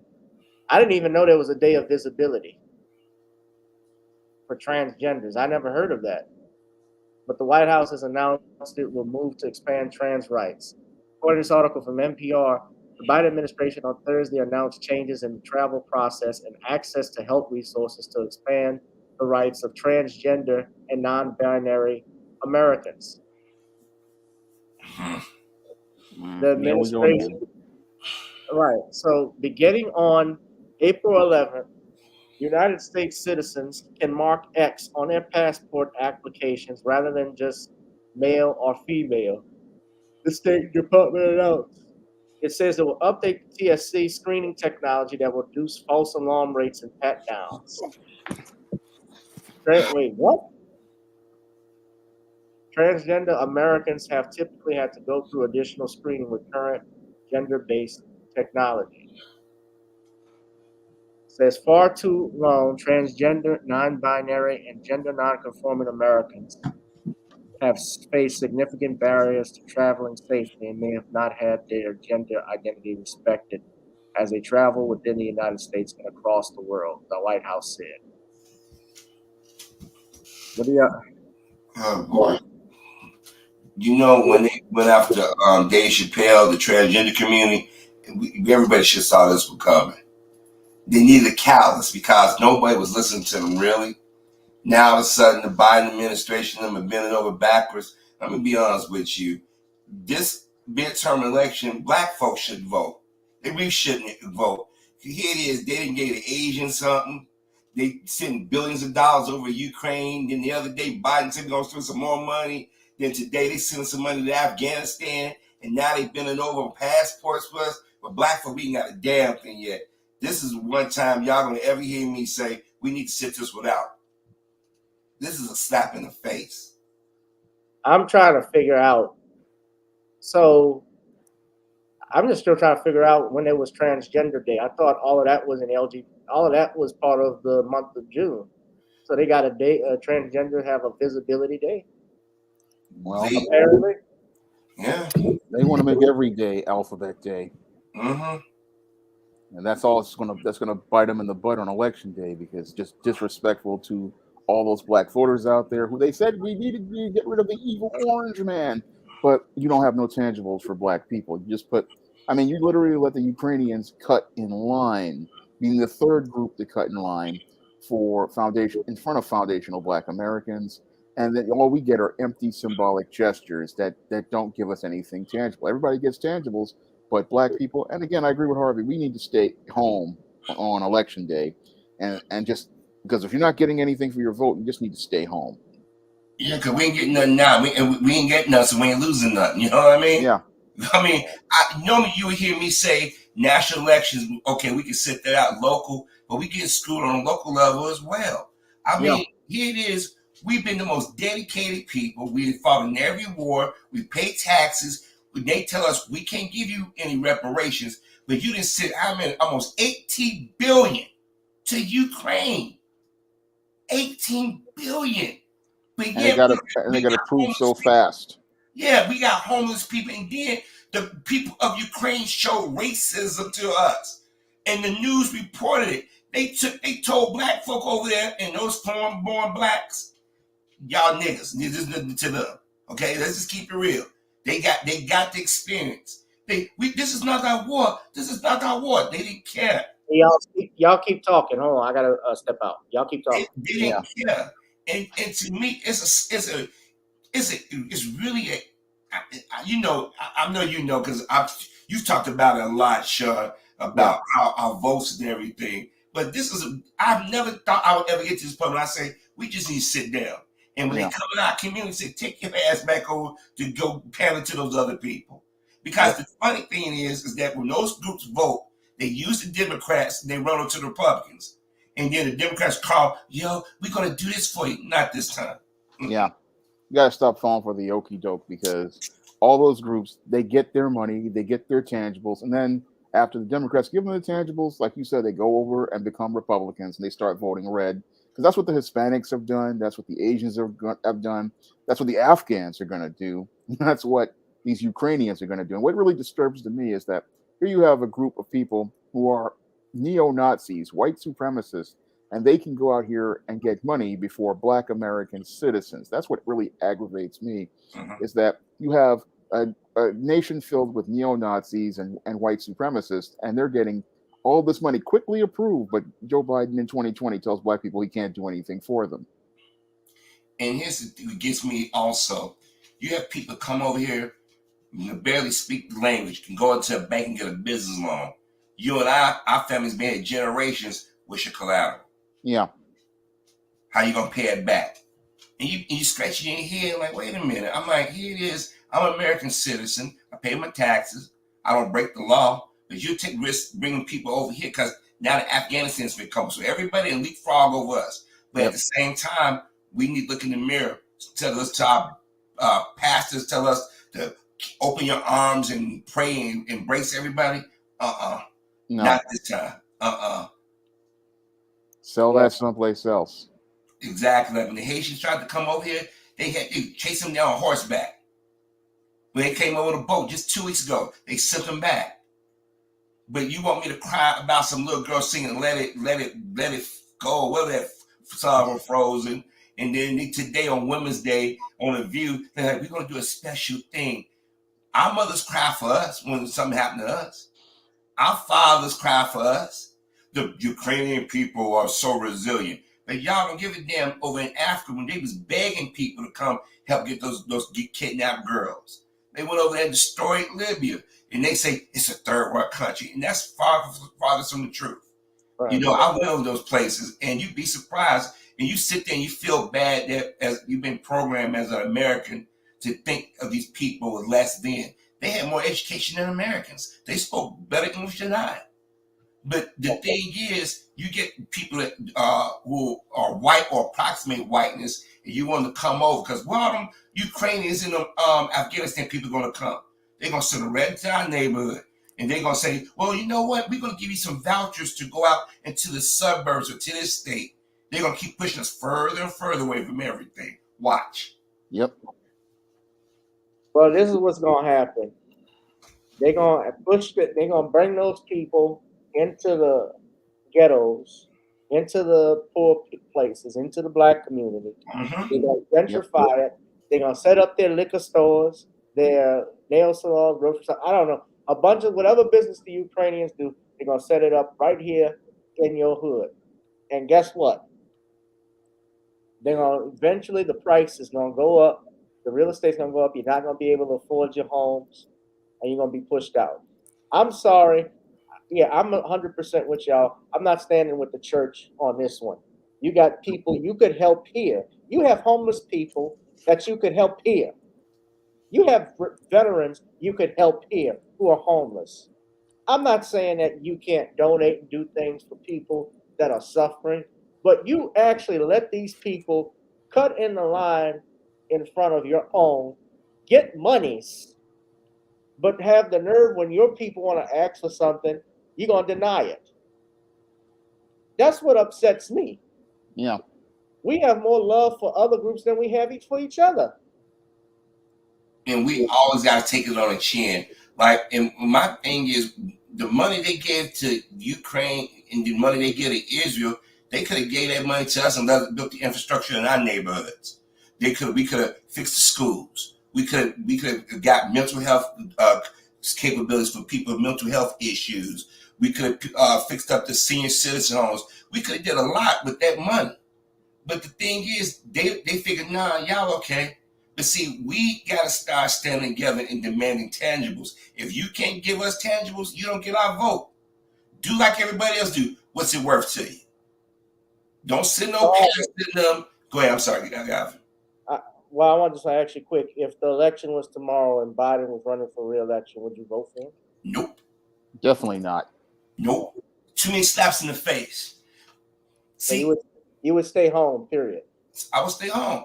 Or vote, not even vote third party. Nope. Because that third party is not going to never win because you need enough votes for it. I mean, we do need another party, but you're never going to generate enough votes for it because we so locked into Democrat, Republican. And then let me say something about the Democrats. You had people like James Carver and them going out there using the term woke. You got them going out saying council culture. You sound y'all pandering to people that would never vote for you, but the people that have been the most loyal to you, you're gonna give us the middle finger and say we talk about the fun. Blacks can start that. A handful of young people voted for said that, and they tried to put that on the black community. Bill Maher put it on the African American community. They put up defund. We didn't say that. When they was marching and everything, we didn't burn no buildings up. They put that on us. At some point, we as black folk gotta say, you know what? What's it worth? You want my vote? You gotta work for it. Don't come in my church. First of all, we all don't go to church. So that's the insult right there. Don't come in with the black dialogue and say, I got hot sauce in my purse, or fake clapping and singing and talking about what rap song is like. No more.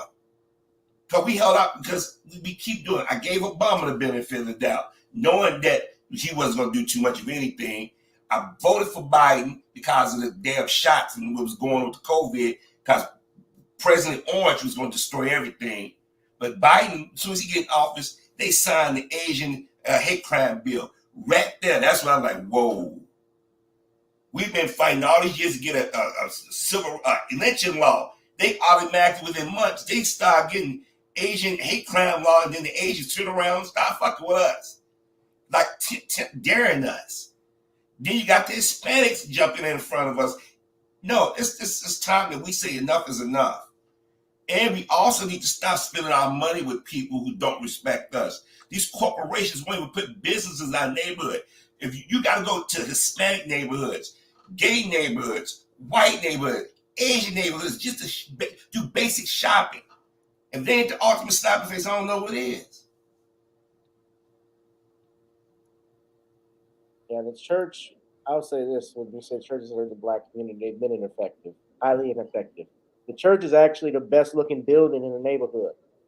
If you look at it, if you go look in the projects, you look in how dilapidated your neighborhood is, the church is the one that looks the best. It's a well-kept monument of failure.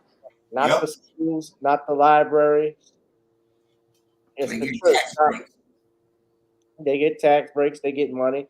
And look, yeah, they do have pastors and stuff who do the right thing. They got some that do, but let's be honest, a lot of them are not talking about the real issues.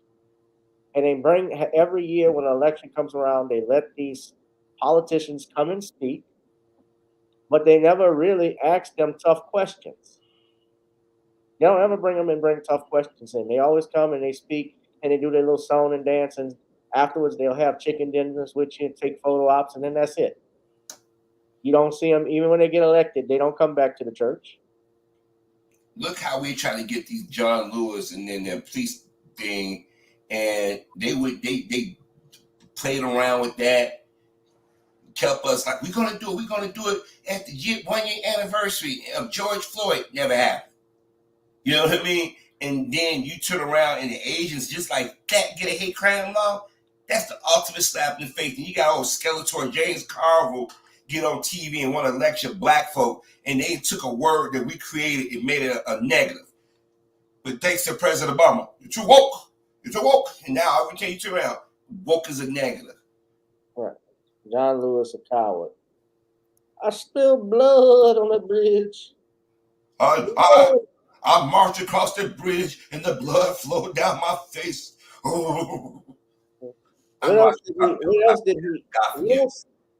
else did he? I know he's deceased, but what else did he do in his term in office in Atlanta? He was the Democrats' mascot. Let's just keep it real. Every time they wanted to shut us down, go push John Lewis out there. Shawn, did you have one last comment on the trans thing, or are you finished? I'm about finished with the trans thing because it's just the usual thing. The whole thing is they're putting another group in front of black people, and it's really disrespectful. And the only way we can deal with this is we're going to have to, like Professor Black Truth says, no tangibles, no black vote, no black agenda, no black vote. And if they don't want to support us, we need to just walk away from them. And do like the Asians and them did, just build up our economics, and then when we do that, then they come running, and we'll control the narrative. Yeah, and then we pick our own guys, and we send our guys over. Mm-hmm. Right. And I remember, to what you're saying though too, I remember when him and Elijah Cummings died. Remember they had Elijah Cummings out calling him a civil rights activist. Elijah Cummings was 69. By the time the civil rights movement was starting, he was a late teenager. He wasn't no damn leader. Out in Baltimore, he even called his neighborhood rat infested. He called out Trump for saying it. Like, you keep voting these people in. You know what? I'm gonna be honest with you. That's probably the only thing Trump has said. He said, "You voted for Obama and got nothing." He said, "What do you got to lose?" And you sit there, you think about it like, yeah. But then he veer off into a race. Because I ain't gonna lie to you. I think maybe blacks just mess everybody up. Vote Republican. Mess the Republicans' head up and really mess the Democrats up. Like, what? Then make them work to earn our vote back. Because we need to stop playing them like they play us. Because just think about it. If blacks say, you know what? We ain't voting Democrats. We go vote Republicans. Because they already trying to put off that the black man is the reason why they ain't been winning. Because they say we've been voting Republicans. And we know that's not true, but maybe we should do that. Mess with their head, motherfucker, a little bit. At least, one thing that Republicans are fighting for is the Second Amendment. And they're not overtly pushing this LGBT thing, although a lot of them are part of it and passive with it. But, I would say be independent. But one thing I want to say, too, when you look at this, like that Emmett Till anti-lynching bill they passed, that's a front for LGBTQ. Mm-hmm. Yeah. Because that, if you look at it and read it, first off, Emmett Till was brave till the end. Because my understanding, those two assholes that killed him, they even said in the interview that he was defiant till the end, cursing them out. Tell him, is that the best you got? So he was brave till the very end. And these cowards killed him and killed him, and you know the story with what happened to him. But as Judge Joe Brown has stated, he even said it's an insult to pass that bill with his name on it, just like they tried to pass the bill with George Floyd, having his name on it when he's, and I'm not knocking George Floyd because what happened to him was wrong as wrong can be. But he's screaming for his mama. He's not in a fighting position. It's not like nothing was named after Frederick Douglass or Dr. King or Malcolm, something like that. But Gavin, I don't want the name out because they know that some of our people like symbolism. That's how they get us on symbolism. Yeah. Yeah, and that's what that bill is all about. It's empty. It's another one of Joe Biden's empty symbolic gestures to passively look like he's doing something for black people, but aggressively he's doing absolutely nothing for us. And this is the kind of stuff that sadly they use to target towards your baby boomers and your black women, because It gets them in their feelings. And then as they're getting emotional about it, they're thinking they've gotten something, but in actuality, you've got nothing, because this so-called Emmett Till anti-lynching law is basically, again, another alphabet bill. Yeah. And you know what the most insulting thing is? You're signing a law bearing his name, but you won't go after the woman that got him killed. Yeah. She's still running around scot-free, even though she was the one who orchestrated all of this, and she's not ever been brought to justice. And she admitted that he didn't do anything. And that's a slap in the face. I mean, yeah, Bobby Rush and them been fighting for it, but that, I mean, I don't know, man. It just, it's very condescending and insulting at the same time. Yeah, it is. And this last thing I want to talk about, y'all see that this now let's clarify what's going on with this reparations thing, because what California did, they had a task force that tackled where the task force agreed that only Black people, and which is good, and they specifically stated the only people eligible for better reparations would be Black people who can prove that they were descendants of slaves, and excluding out all these Black immigrants, these African immigrants, they excluded them out. So it's a step for California to do this. It's precipitated a debate, and it will influence communities, said Ron Daniels, president of the Institute of Black World 21st Century and administrator of the National African American Reparations Commission. As to whether others will adopt the same approach to eligibility, Daniel said that's to be decided. We think that ultimately a more expansive definition will prevail. Now, this does not mean you're going to get reparations. This just means we're going to advance. If it gets advanced, this is who gets it. Because what has to happen eventually with reparations is it has to be approved by Congress or the state legislature in California. The governor, Gavin Newsom, initiated has this task force that's initiated. So basically, they're going to keep reviewing it probably for years to come. And I don't know how many years Gavin Newsom has as governor. I think he just got reelected, so he's got 4 years. So whatever happens, though, it still has to be approved, I believe, by the legislature, and he has to sign off on it. So I can respect California, the people up there, in trying to get this resolved and pushing this forward. It's a step in the right direction. But then we can't sleep on that, because when we will try other states with this, they're going to actually may adopt California's position or not. Remember, California is the largest state in the nation, and usually as California goes, so does the rest of America. If you look at your big populations and so forth, eventually that comes that way. You know, sometimes it happens like that. So I think reparations will come.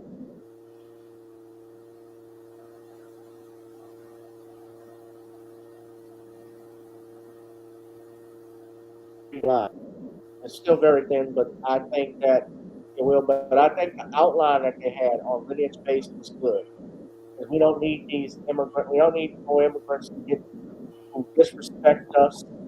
Don't allow them to disrespect us, treat us like that. We don't need them trying to get what's due to us.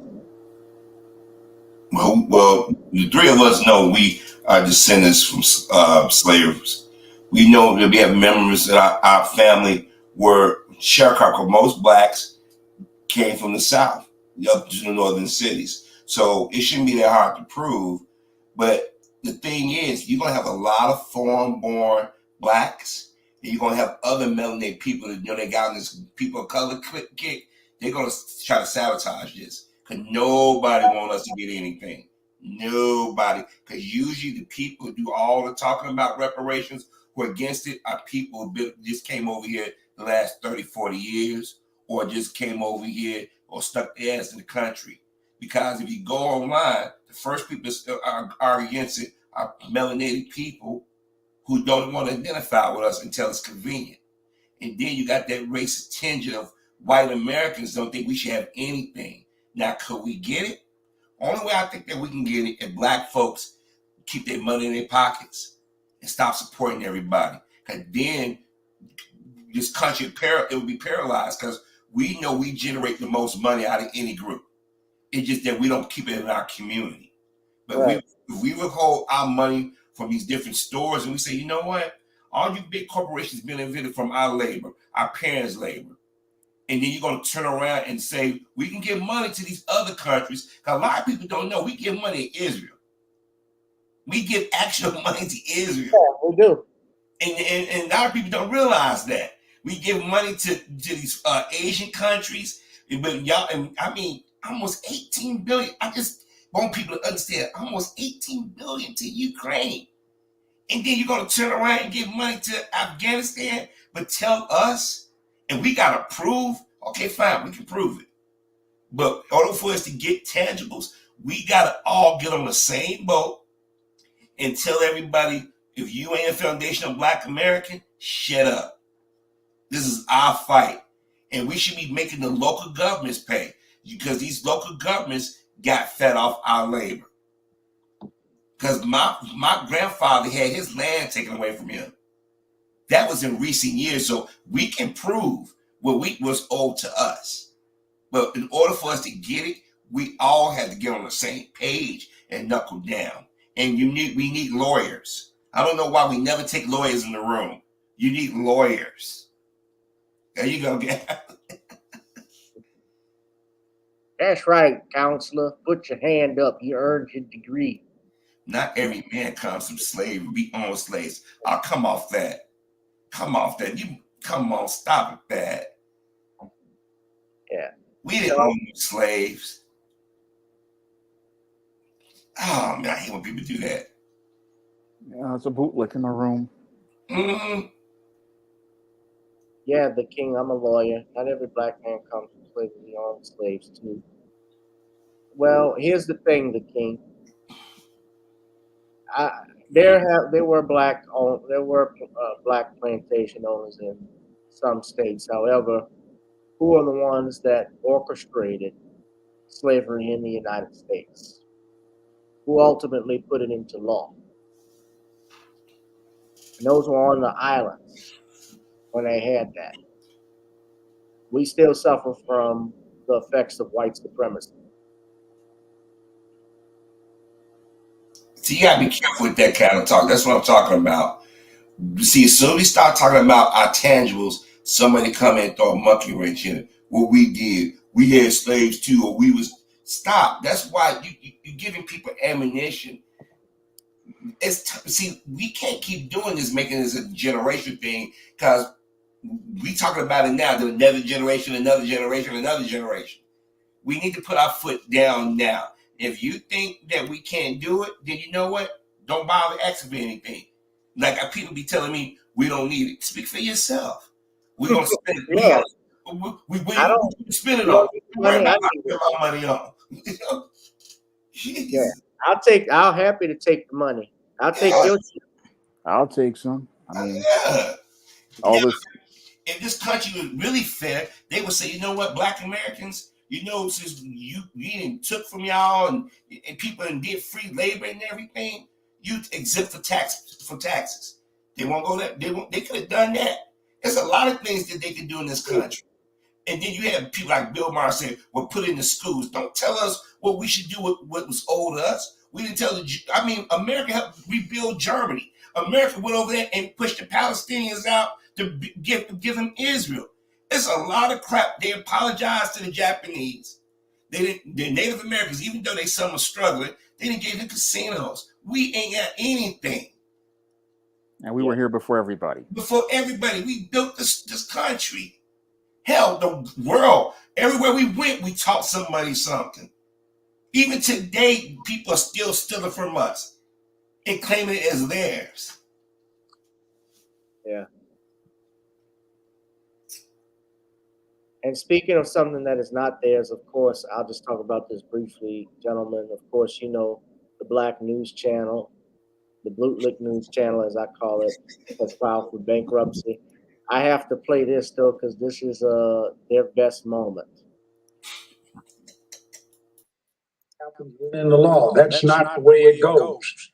I get people who never even took what they should have gotten in the fourth and fifth grade get to talk about how somebody ought to disprove what these women accuse Dr. Cosby of. And the truth of the matter is you don't have to. They have to prove that what they claim is true, not the other way around. That's American law. I see too much of this show up on the courthouse, voice your opinion, and get the courts to yield to what you believe. That's not the way the law works. That's called mob rule, mob justice. And if you want a more egregious exemplar, take what happened to Emmett Till and every other black man that's been lynched in the history of this country because somebody got emotional and decided to suborn the law, go around it, and do what their emotions drove them to do. So that is the way things ought to be. So Judge, but hold up, Judge, but Judge, that's sexual assault, Judge. Oh, shut up, you sissified punk. You doing the Will Smith thing. Shut up. That's how Judge is talking. That's why your show got canceled. Your network wasn't crap. You weren't the original BET. You know, Gavin, we all predicted that this network would fail because it was trying to copy CNN and MSNBC, and it was very condescending to the audience, the target audience. You went and got a bunch of rejects from those other networks who sat on there and throwing our people under the bus, and you thought we were supposed to support them? You know? Karma came back and got them. Yep. They reap what they sowed, and they violated the first rule of any media company, and that is do not alienate your audience. I mean, you said it's a black news channel, but there was nothing there that black people could relate to. All we got was being told to us what the news was, and basically these guys parroted white talking points, and that wasn't news. I mean, the real news is new black media. When I look at guys like Mr. Superboy, Professor Black Truth, The Business, and many others, they present better news than these clowns. And we've been doing this for over 15 years. And the whole thing is Black News Channel wanted to come in and try to make their own mainstream narratives. But the whole thing is new black media practically had taken this space. And that's why nobody listened to them, because it's like people get their news from new black media now. Nobody gets their news from these clowns that on channels like Black News Channel, because we know it's not news. And we don't have an agenda. We're not pandering to people. Either you listen to us or you don't. And when Shawn, first of all, thank you for the shout out. Yeah. But we don't talk down to our viewers. Yeah, we talk to them. When we talk to them, we relate to them. We always tell people how. Okay, boy, don't do this while I'm talking. Thank you. Sorry, my dog. That's all right. We talk to our viewers. Like I even tell my viewers, I said, you ain't gotta believe me. I want you to go out and do research. I want you to go to different sources. They tell you we got all the answers because we went to this journalism college and everything. And then all they did was copy CNN and MSNBC. And then they had people telling us that we didn't know what we was talking about. I mean, we the one that told people that Bill Cosby was innocent, that the law didn't follow the law. You guys don't know nothing. What school did you go to? We looked like we was the geniuses after a while.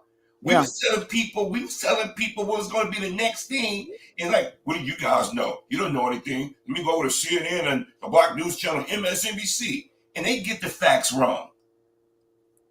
So, well, they talk down to people like whenever they're very condescending. It's just like fat ass Roland Martin. That's why he's operating out of a broom closet when he's went from CNN to TV One. Now he's in that broom closet. Vicky Dillard, you better help come down, Gary. Jason Black, I better see your ass in the weekend.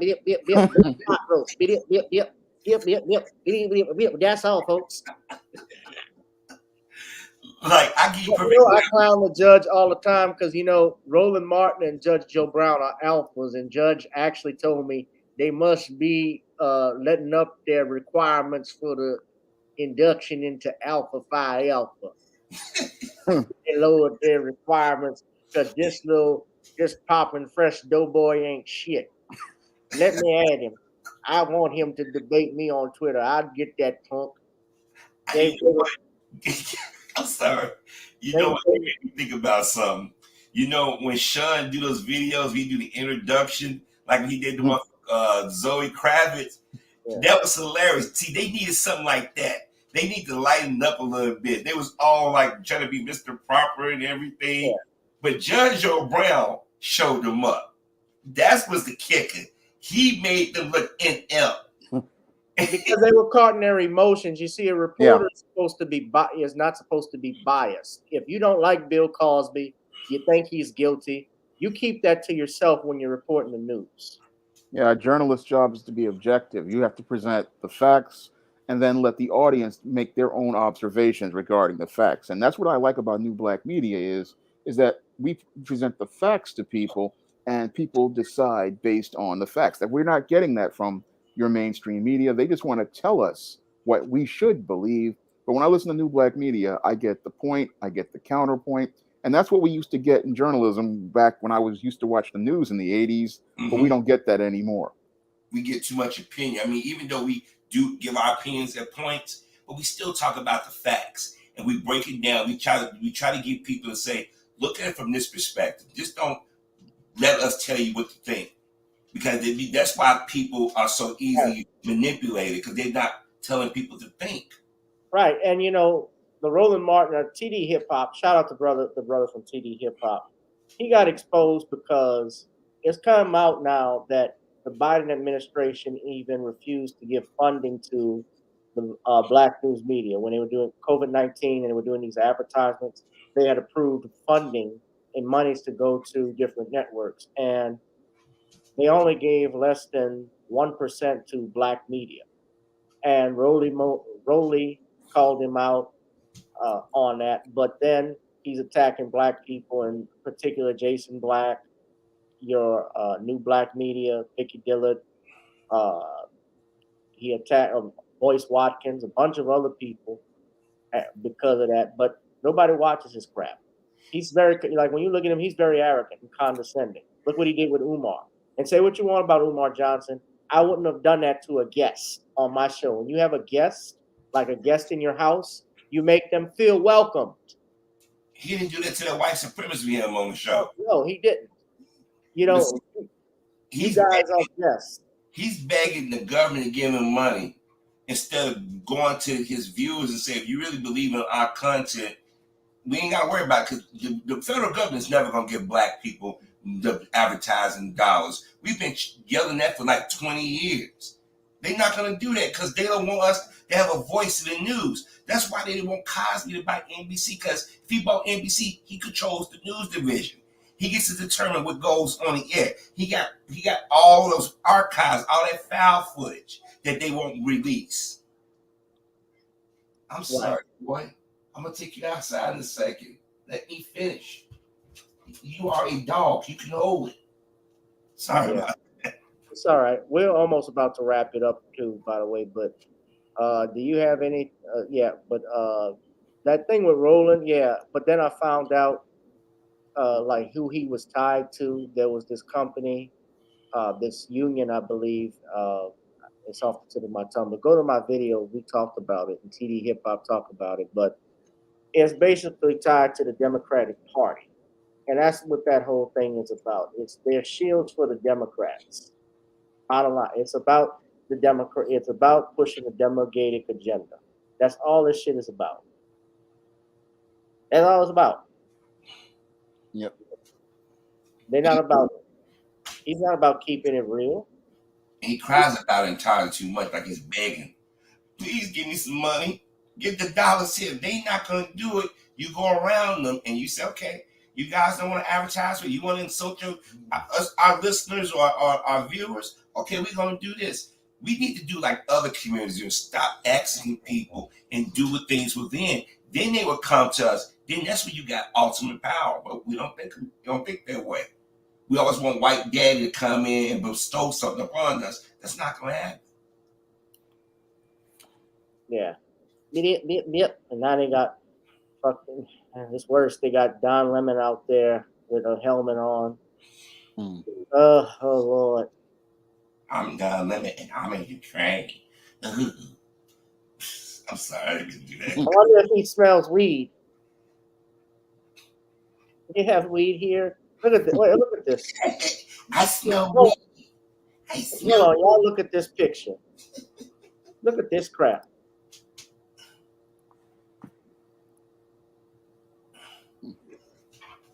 He looks like a gorilla dick. Look at that. Like the dude off Spaceballs. The shorts be with you. Dark helmet. Yeah. And you know he gonna be praying that we hope he stays over there. It ain't worth it. You can get me go over there. Ain't they have no way. You can get me go over there. That's a good one, Harvey. Spaceballs, yeah. Dark helmet. May the Schwartz be with you. What a world, what a world, what a world. I didn't call you a bootleg, brother. I didn't do that. We didn't call you a bootleg. No.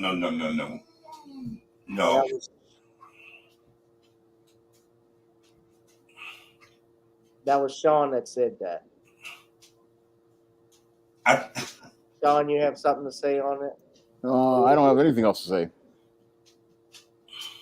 Okay. I didn't call you a bootleg, but yeah, just. I would say we just gotta be careful. We have to talk about reparations when we start talking instead of sticking to subject. You know what I mean? If we want to have side conversations, then fine, let's do that. But we conflate too much instead of staying on point. Look, this is what you owe us. This is what we want. If you can't do it, you don't get our vote. You don't get our dollar. Simple as that. Yeah. Look, boy, I'm gonna take you outside. Yeah, just be yeah. Well, we don't ever try and diss our guest and vice versa in the chat. So yeah, just I wasn't trying to diss anyone. I was just saying that you come in and say something when we're talking about reparations, it takes us off focus. Okay. All right. Well, yeah. All right. Well, we'll be respectful to each other next time. Okay. You know what? Sometimes we get passionate and we say things and things are misinterpreted, but we all on the same page. I believe you know the three of us. Shawn is a great. Yeah, Shawn and Harvey are great brothers. They don't mean disrespect when they come. Yeah, we at the point in our life we tired of people trying to manipulate us and use us. Yeah. Now, if you gentlemen will excuse me, I gotta go get at this popping fresh doughboy. I'm gonna get him on Twitter because he's doing the sissified punk thing. Him and Maurice Lamont Hill and Will Smith, they doing the punk thing. It's time to man up. It's Man Up Thursdays. And I'm gonna go and get me a drink or two and talk about how I hate that bitch. That Queen Harris and that. I didn't know the judge hated until I talked to him. He does not like Tina Turner. He's got history with her. Because he said Tina was mean. Oh yeah, stuff been coming out about her lately because she's sick. And I thought about Judge. Everybody said he been on point about her, but everybody thought Ike was the bad guy. She was actually she shot Randy Jackson. Did you hear the story where she shot Randy Jackson? Randy, as Michael's brother. Yeah, Michael brother was dating this woman, and Tina and her was kind of got caught all together. And Randy snapped, and Tina went and got that gun, and she said, "Nigga, you better get out here." Yeah, go Google it. You'll see. He doesn't deny it. He said Tina Turner shot me in the rear. Right. Judges said Ike was not a bad guy. The guy he actually bought food for them when they was kids and talked with them for like 2-3 hours about what they wanted to do with life, how they needed to get out the hood, how they needed to make something better of themselves, get a career. And he said Tina Turner came up in that mobile, starts cursing out people. Somebody wanted to give her she dissed some girl that wanted an autograph, calling her a bitch and stuff. Yeah, I've heard stuff about Tina. He said Tina was a pimp too. I'm like, damn. That show with the one that's her son with the jail, she even did an interview and said Tina ain't an angel. The Ikettes, they said, y'all, that movie that they got a lot of it wrong. They said Tina was the one that would push his buttons to get in the fights and stuff because she thought Ike was sleeping around. Or yeah, that movie messed this. I'm telling you, go look it up. She shot Ike bad. Huh? That messed up Ike's image bad. It messed exactly. And she gave an interview where she said, I didn't tell anybody that happened. She said it was the movie. If she get around Oprah, she goes back to, yeah, Ike was a brutal brute and everything. Which version is it? He was, he wasn't. Yeah. But y'all go look up about Tina and Randy Jackson. When you read that, then y'all go like, what? Keep my wife's name out your motherfucking mouth. How would Nick Nolte say it? Keep my wife's name out. Keep my wife's name out of your fucking mouth. Keep my wife's name out of your fucking mouth, convict. I'm not the Iceman. And brothers, I got a jet. My dog about to kick my ass, man. You're a bigger threat than Max Cady. See you guys later. I All right, enjoy see you. All right, later, Harvey. I want the Iceman. Well, convict, that is another night for Random Topic Thursdays. You have any more comments, Sean? Oh, I don't have any more comments. Well, why don't you do a plug-in before we get out of here? All right. Well, the SJS Direct 2022 books are now available. You can pick up ISIS Legacy in paperback and Kindle format. And you can also find Eaststeam Horror of the Hyena Woman on Amazon.com on Kindle when pre-order. And you can pick up a whole lot of SJS Direct books on the SJS Direct imprint from the ISIS series, the Eaststeam series, the John Haynes series, the books of the Spencerella trilogy, or my men's issues books like The Man Crisis. You can find all of those books in paperback and Kindle form on Amazon.com and online booksellers everywhere. Yeah. All right. Now, I forgot to tell Harvey and do this, but I'm going to do a plug-in for everybody. Ladies and gentlemen, I have a trailer for you tonight, and some of you probably may not have seen it. It is the premiere of Unsolved Mysteries, a new podcast that is coming from yours truly. Check it out. Coming this spring, GavinRichard presents Unsolved Mysteries, the only podcast that looks at the mysterious deaths and circumstances of Black celebrities, entertainers, politicians, and activists such as Dr. Martin Luther King Jr., Malcolm X, Sam Cooke, Michael Jackson, Prince, Enos Cosby, James Brown, Otis Redding, and many, many more. Hosted by GavinRichard, and joining the podcast will be veteran journalist Albert Lanier Jr. You don't want to miss Unsolved Mysteries, coming this spring, 2022.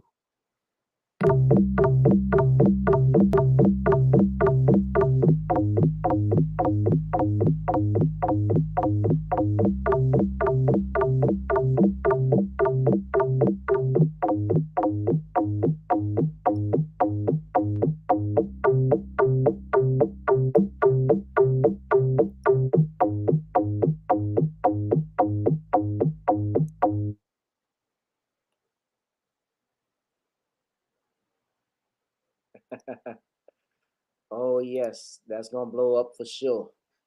That's going to be a big one. So, yeah, I'm glad you all will join it. And I'm just been busy. We filmed and did the first episode, which will be on Malcolm X. So I'm going to upload that soon, probably in the next week or two. But trying to get my audio and everything together. So, and get some legal stuff done with it. But in the meantime, ladies and gentlemen, please go to our website, Donnie'sCreoleBlends.com. Try it on chicken, meat, or fish. Donnie's goes great with every dish. And also go to the Facebook page at Commonwealth Cause. The book will be released very, very soon. Of course, Sean will love to watch. Sean has read it. He loves it. Yeah, it's a fantastic book. Video Soul and on Spotify and iTunes, as well as Gotta Get On Up, ladies and gentlemen. I will put up a link to it. It's actually going to be on, I think I'm going to upload it on Anchor. I might do it on Anchor as a podcast. And eventually I might do a YouTube podcast with it. But yeah, y'all going to have to check it out. You're going to have to get advertised and so forth. But definitely, I'm glad you're going to enjoy it. But so before I go, who else? Let's see, who else could I do? Who else would have said this? How about Nick Cage? Keep my wife's name out your fucking mouth, buddy, cause I'm ready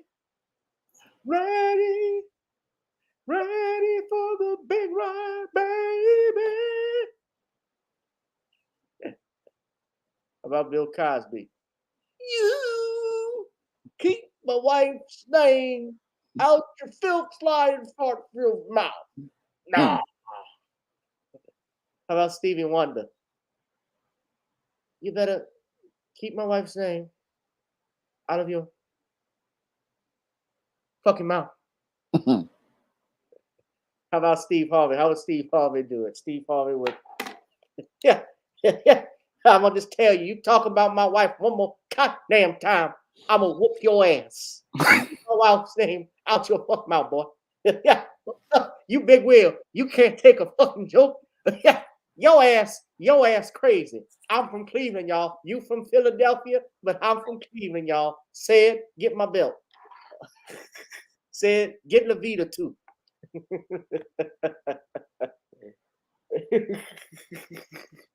About Roland Martin. Keep my wife fucking, keep my pot roast out of your mouth. How about, how Chris Rock did? Oh, good Lord, you slapped me. Can't take a joke. I was hoping when he slapped him, Ice-T would have came out. That way he would have had a chance to save Pookie again.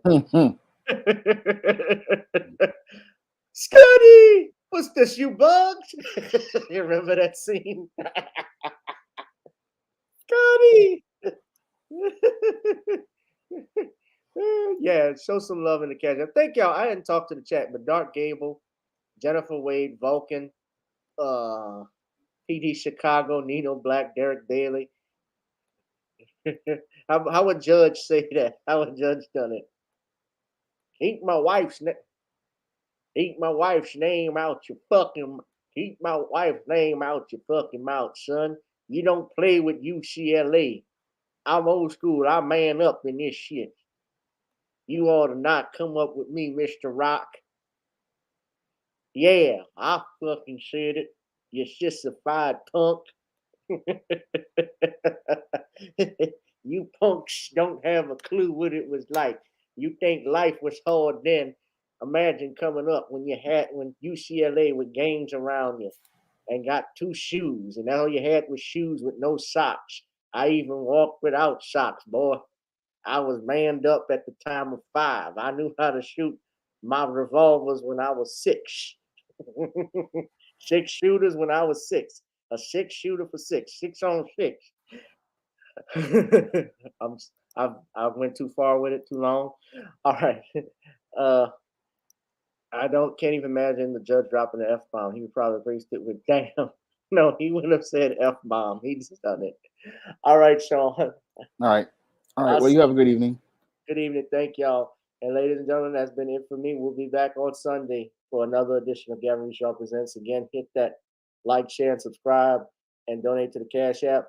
We will, I will let you know when Unsolved Mysteries is coming soon. Peace out.